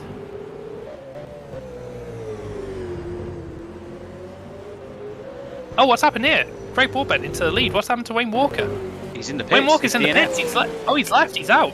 Oh, what a disaster for Wayne. What has happened there? Maybe connection issue. I mean, to be honest, I'm having trouble on my end, it seems, this evening. So you mentioned earlier that someone else was having a few issues. But yeah, disastrous end for Wayne Walker, unfortunately. He just actually set his fastest lap was 118.6. So... But that is very unfortunate. We've had quite a few DNS. We've got Alex Daly as well. I think you've already mentioned that one. And you've got Alex Kidas, who's in pit lane. Don't know if that's scheduled or not with 25 minutes to go. But yeah, that's not the way that he would have wanted to. But Craig Broadbent now inherits the lead by default. Daniel into second now. And Billy, after fighting all that time for that third place, now finds himself back where he started. Yeah, he's got a pretty comfortable gap behind him as well to Brett Gooden. So yeah, that's a terrible look for Wayne Walker, but tremendous look for Craig Broadbent. So after the terrible run he's had in the first few rounds, he's really it's really coming together for him at the moment. As Ebenheiser gets very squirrely out of turn 2, nearly goes to the barrier, but is able to hold that together. But yeah, this is now just where Craig is just going to settle into the race. He's got plenty of time left to kind of build that gap. However, Opposano is free to start closing in. He doesn't need to fight anybody anymore. So we'll see what his times look like come after the pit stops. Yeah, I can't. I've just been looking into Wayne's situation, see if he's trying to rejoin or something, but I can't access the onboard camera anymore. So I think maybe he's had a complete shutdown on his end, unfortunately. But that's going to be the end of his race, I believe, which is a sad end. But he's done a great job to pull that lead. I mean, we were just saying 6 seconds in the first 15 or so minutes of this race. That is incredible pace. But sometimes you just need a bit of good luck on your side. Unfortunately, that just wasn't there. Yeah, that was his best chance to win, and unfortunately it wasn't forthcoming this time round. But have a look at the lap times for the top two. Craig Broadbent, his last lap time was at 21.1, so he's clearly not pushing too hard. Opposano is on 121.6, so I mean there's still plenty of pace there for Craig Broadbent, so he's definitely not resting on his laurels at all here. Yeah, he is now in control of this race quite considerably. Sean Stafford is coming in for his pit stop, it looks like. So he is the first one to make that stop. He's just coming to his box now at the front of pit lane. So this we might see here more of a a flood of cars coming into the pits. Craig Stoddard into the pits as well. Keep an eye on Craig Broadbent to see where he wants to come into the pits. But there is a battle for 4th position going on here. Brett Gooden under pressure from Ashley Cutchy in the old school racing car as Ashley gets really sideways coming out of turn 9.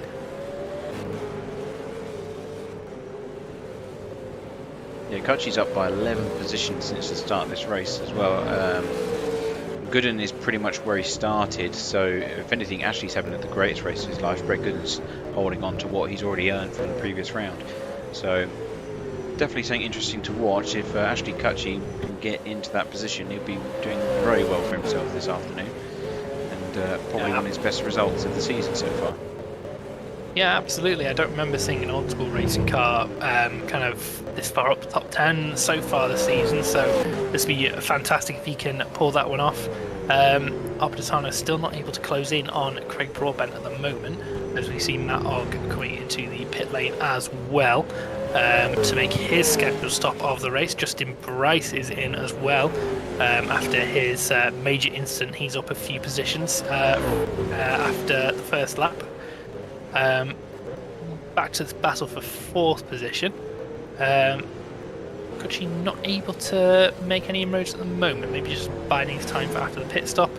Do we see possible undercuts here or an overcut from either driver? I mean, I think it's too early at that point. I mean, we've got 21 minutes, so we are approaching the pit window fairly quickly.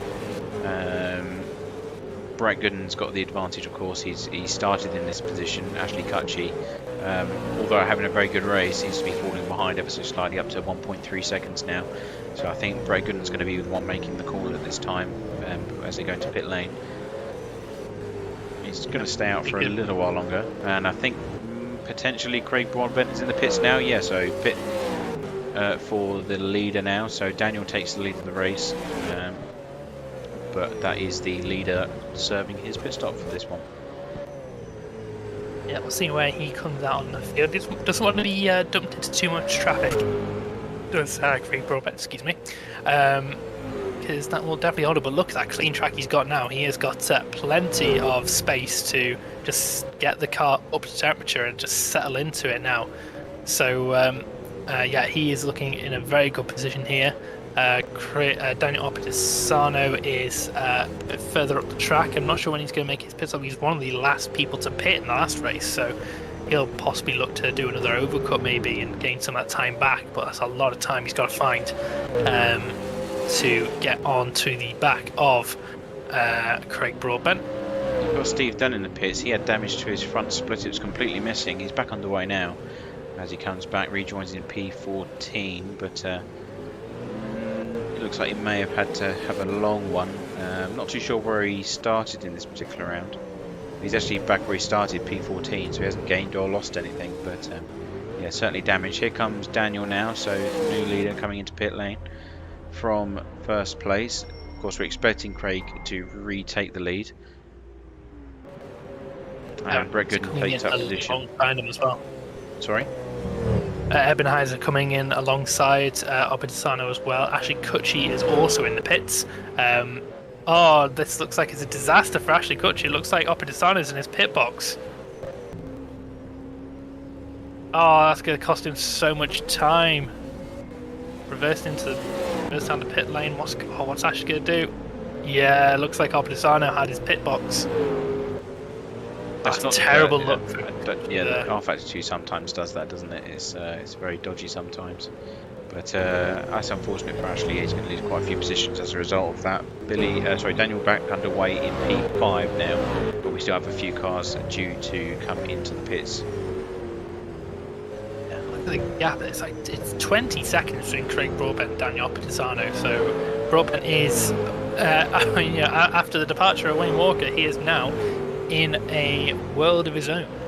So what an absolutely fantastic result he's got so far.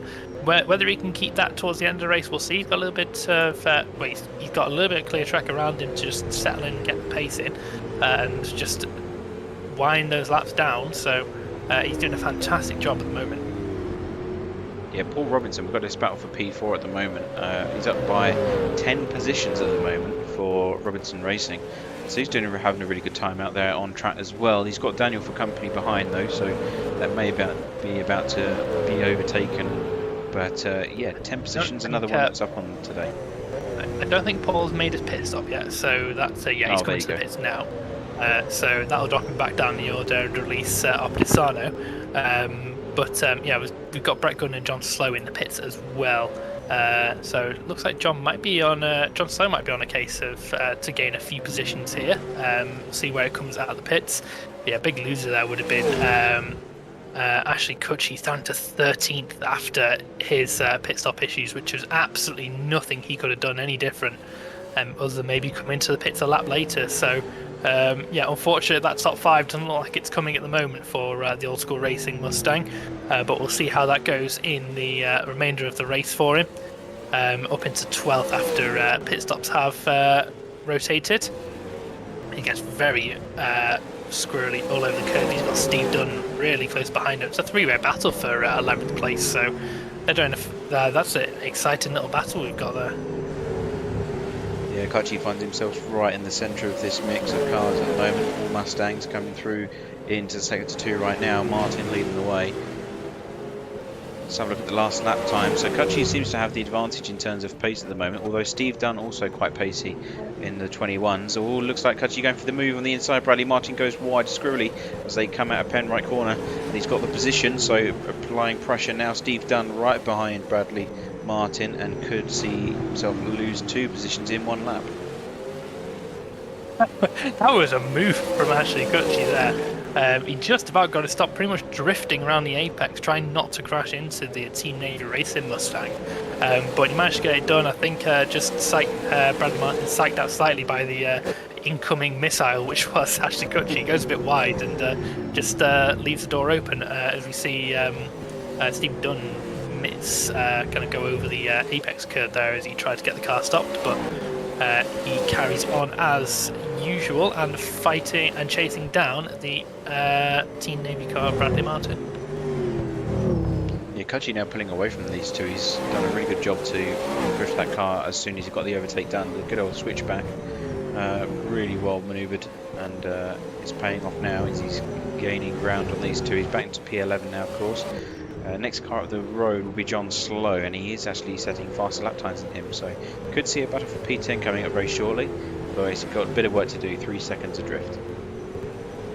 Another battle that's going on, and a big kind of gainer in the pit stops was Justin Bryce. He was pretty much right down the bottom of the order after his incidents, but after the pit stops he is up into 8th position and fighting Sean Stafford for 7th. So this has been kind of a race of up and downs for Justin here, as he looks to go towards the inside of turn 11, not going to be close enough, ducks back in towards the outside and just follows Sean Stafford through the final corner. We've got Matt Ogg being squirrely in the background as well, and Justin Bryce being squirrely out the exit of the final corner. Everyone's full of squirrels today. Yeah, coming into the S's now, so Sean Stafford under threat from Justin. Is that Matt Ogg in the background there? Yeah, he's coming into the mix. Another 3-way fight now for P7. Matt Ogg having a good time out there. Usually he's had a few woes in the season so far, but he seems to be bringing it together as we approach the midway point of the championship for 2022. And he just needs a bit more work to do before he finds himself on the back end of Justin, and we could have a good 3-way battle going on here. Yeah, the Treble 3 is once again trying to find a way around the Penrite Holden. No luck so far, but this is not really a standard area to make some overtaking manoeuvres. But coming into the straight now, down towards turn 10, not going to be a move coming into the braking zone, but just needs to get the exit right, and looks like he's got a pretty decent exit coming onto the back straight. Not going to be close enough, I don't think, to make a move into turn 11.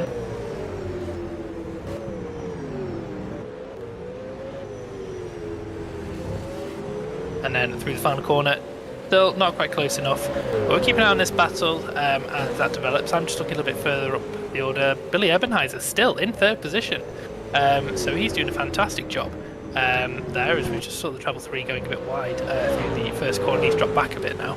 But yeah, he's got a pretty decent gap, about 2 or 3 seconds either way, between him, Opitano, and Brett Gooden. So yeah, the Jarvis and Esports car looking to, I think, equal the Jarvis, the best result of a Jarvis car so far this season. I think they got a podium in Melbourne, didn't they?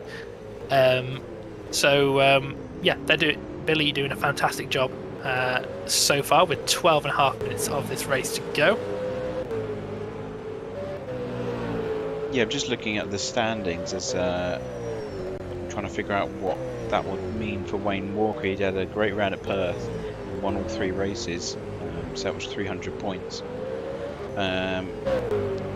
Daniel himself got 2nd place and a 3rd place that particular weekend. So unfortunately, Craig, well, he didn't do too bad. He got 1 podium at the end of the evening, but a P5 and P6, I believe, for that particular evening. So he's currently sitting in P6 with 647. Although, of course, coming with 100 of these wins now, he should go up the table quite considerably, ahead of Chris McLennan's and Stephen White.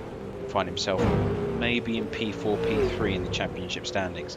Mark Young is obviously in P3 with Peanut Racing. He's had a really consistent season so far. Just coming home, stealing all the points up, mopping up. And that's where he finds himself at the moment. I don't know where he is in this particular race, Mark Young. All the way down in P16. Yeah, and of course we know that he DNF'd on that last round as well, so that's going to be quite a disastrous weekend for him, unfortunately. But yeah, if Craig Broadbent can bring this home in the final stages, I mean, I don't see why he won't. He should be in 3rd in the championship, and right on the tails of Daniel and Cleanskin Racing. Yeah, so this is going to be quite the upturn in the championship standings there. It's really not going to help Wayne Walker's defence not finishing this round. Looks like Alex Kidas in the pits, unfortunately. I think that's his 2nd stop maybe, so he's right down the order now. Yeah, looking back through the order, see if we can find any decent battles going on here. I think all the gaps are starting to spread out ever so slightly. So Justin Bryce is coming to the pits once again. So I'm not entirely sure what that's for. Yeah, looks like stopping the car. His jacks are up, so he's changing tyres.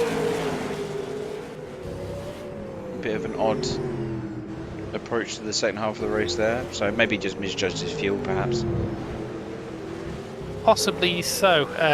Yeah, so that's putting him right down the order once again. So yeah, he was looking for a fairly decent result there, but unfortunately that has put him right down. Matt Ogg in the Oggy Racing Dayglow Green Mustang. He's currently under pressure from John Sloan, Happily Average Racing Mustang as well. These 2 cars, you don't normally see them on the fringe of the top 10, so they're having a fantastic evening here tonight to get a good call of points. So I think that's pretty much the closest battle we have at the moment. Paul Robinson and Bradley Martin are going at it once again for 11th position, so I'll keep an eye on that as well. But yeah, been a fantastic result so far for Matt Ogg. Yeah, this is the first I've seen what the field for quite a long time after the pit stops have all sorted themselves out. So yeah, doing a pretty good job here, but he is under pressure at the moment. Yeah, there's a penalty for John Wade for the 46. He's currently running in 18th, last of the runners, unfortunately. But whatever, it may have been involving Justin Bryce, perhaps. Just trying to piece 2 and 2 together. But may be related, may not. We'll have to wait and see. But yeah, penalty for John Wade there, unfortunately. I think that'll be rubbing salt in the wound for poor John. He was, I think he was involved in contact at the start of the race and had some damage. So yeah, he's not had the best of evenings there, has John. I think he's just gone to the pits to serve his penalty now.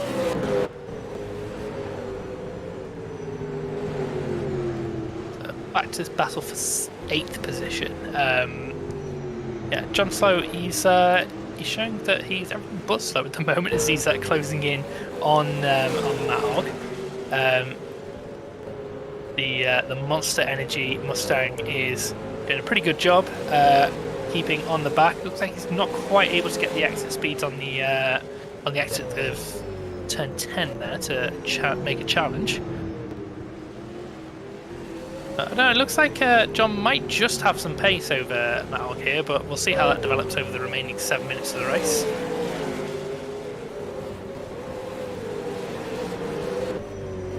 Not long left now. We're in the closing stages. Sorry, go on, Dave.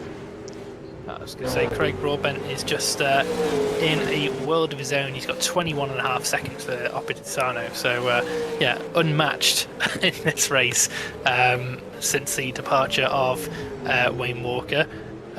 So he is looking good to take the win, providing he can make it back around for the remaining 7 minutes of the race.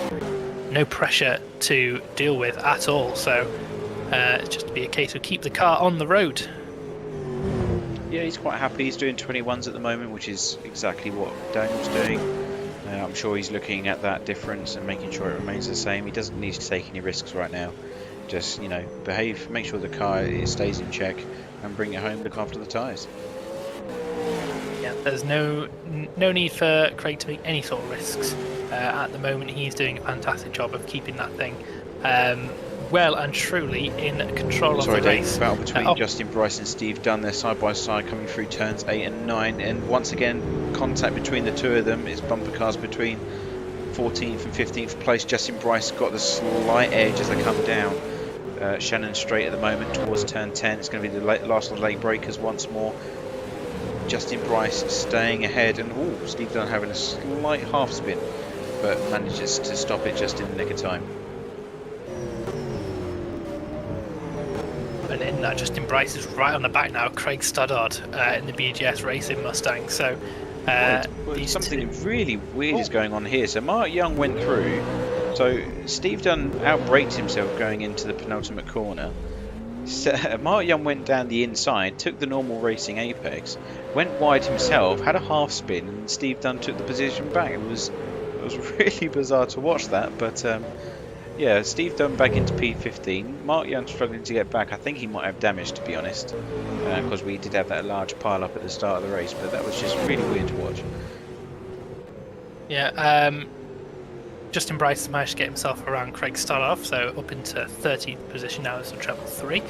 That seemed to be a pretty straightforward manoeuvre. I think into turn 3 that was. Which, yeah, I just caught the end of that. I just saw, I was watching Justin Bryce go along with Craig Stoddard. I just saw Mark Young just go wayward in the background through the gravel, so interesting from him there, but it seems like everything is a-okay for now. Within that though, John Slow has managed to get... Sorry about that, chaps. Just momentary issues with the streaming, but yeah, as we were saying, Ashley Kutcher doing a fantastic job to get back into the top 10 after his pit stop shenanigans. He's chasing down Matt Ogg for 9th position now. Looks like he just about has the pace and just needs to get the moves set up. Craig Broadbent once again is just flying away. He's put another 1.5 seconds on Optisano, so no risks there. Ebenheiser once again doing a stellar job on his own. As I say that, he's just left my screen. Is that Ebenheiser having some issues? Not too sure, to be honest. He's not on my screen. He's gone to the pits. Yeah. Oh, that is a disaster for him. That promotes Brett Gooden into 3rd position. But yeah, that's terrible for the Jarvis Simsports driver. He could have gone on for a double podium here, but wasn't able to hold on. Well, the internet connection, it seems, wasn't able to hold on. That's him out of the race, which is terrible, terrible news. But that's Brett Gooden into 3rd position. That's going to be his best finish of the season so far, I believe, if he can get this to the end. 2.5 minutes of the race to go, and yeah, it's been a bit of a race of attrition in terms of hardware here, hasn't it?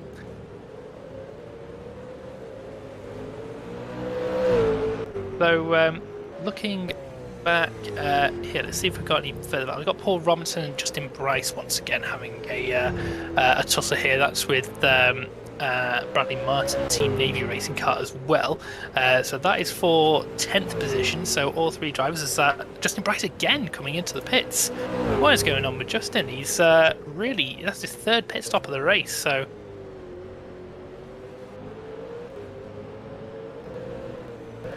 no idea what's going on with any pit stops. Is this possibly a drive-through penalty? We'll see if he... yeah, looks like he just had a drive-through penalty, so maybe some track limits violations there for Justin. That puts him back down to 14th place. Yeah, we'll follow Craig Broadbent here as he comes through the lap. He'll be coming onto his final lap, I think, next time around. Yeah, it should be. So, yeah. Dominant performance here from Craig Broadbent after Wayne Walker's issues.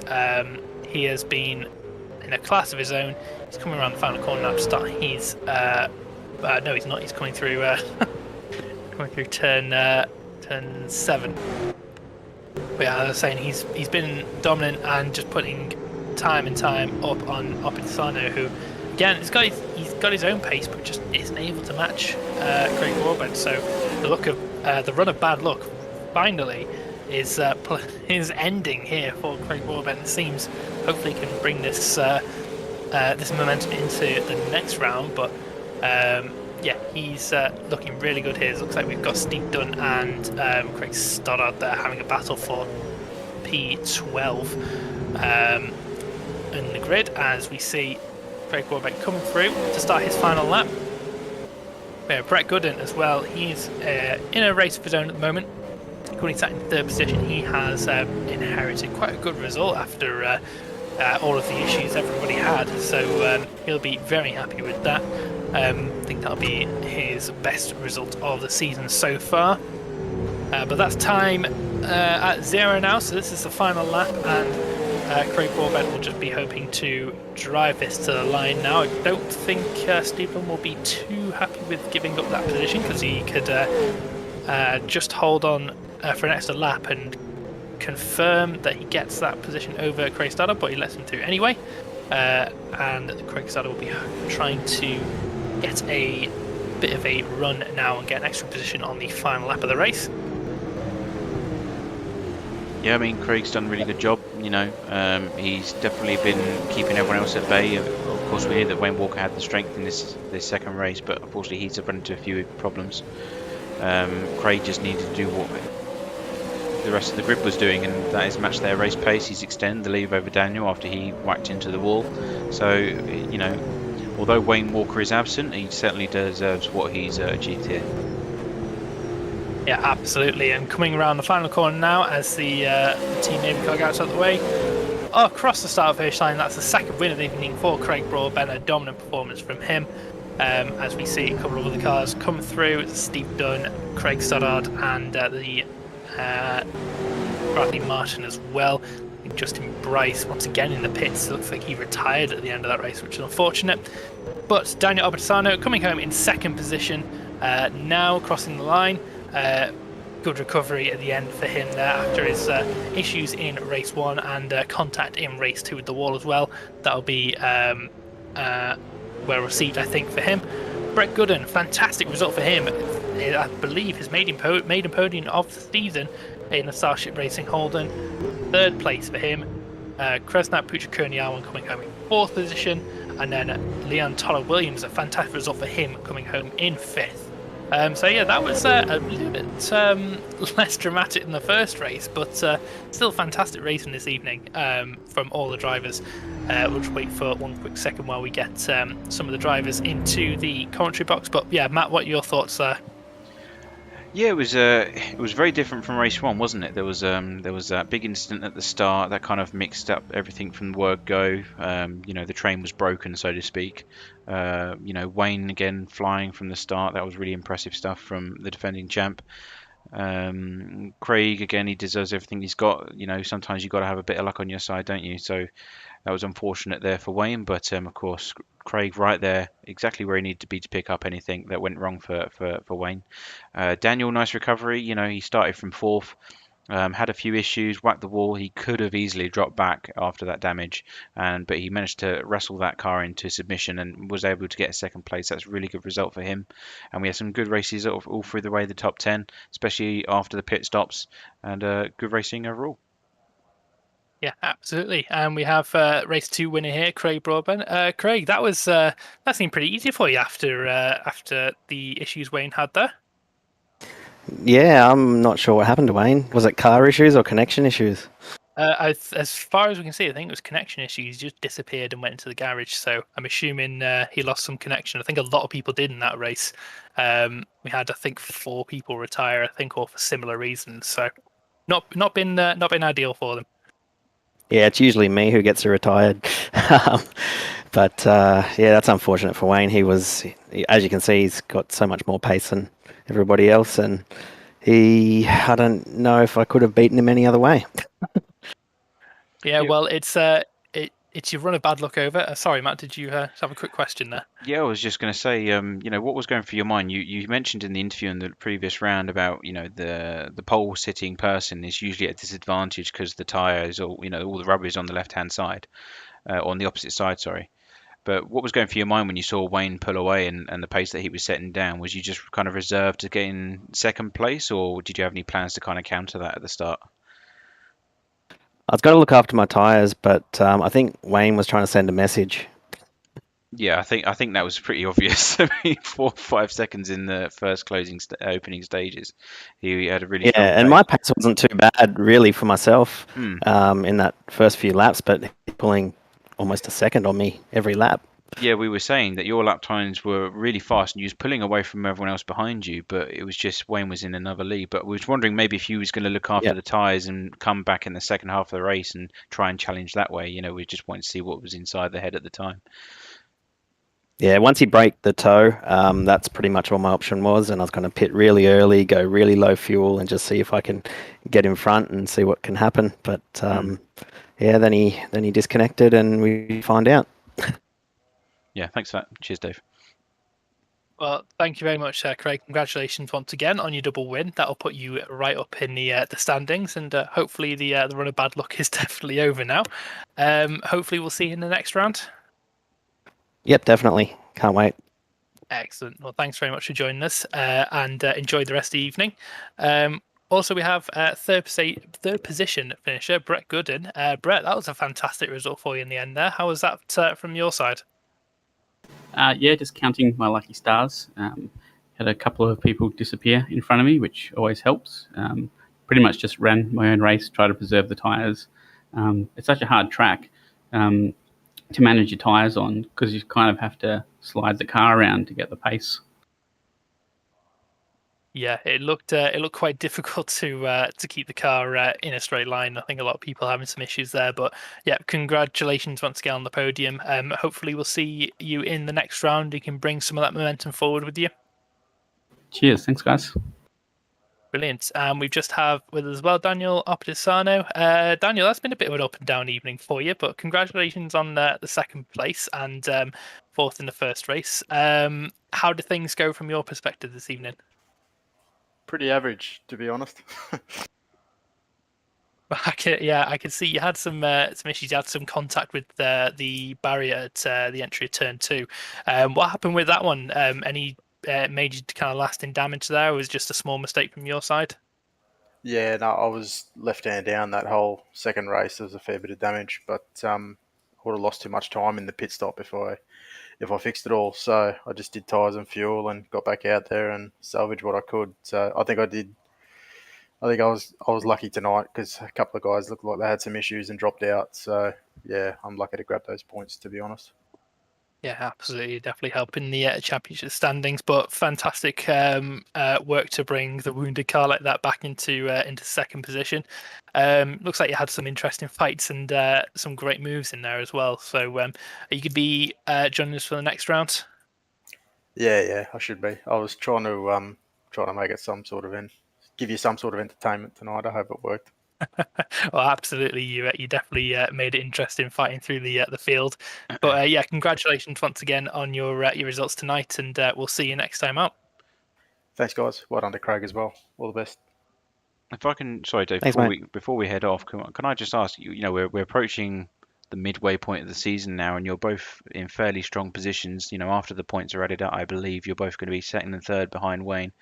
You know, are you starting to think about the bigger picture about how you're going to close this out and try and close that gap, or are you just taking it race by race? If we can start with Daniel first, since you're second in the standings.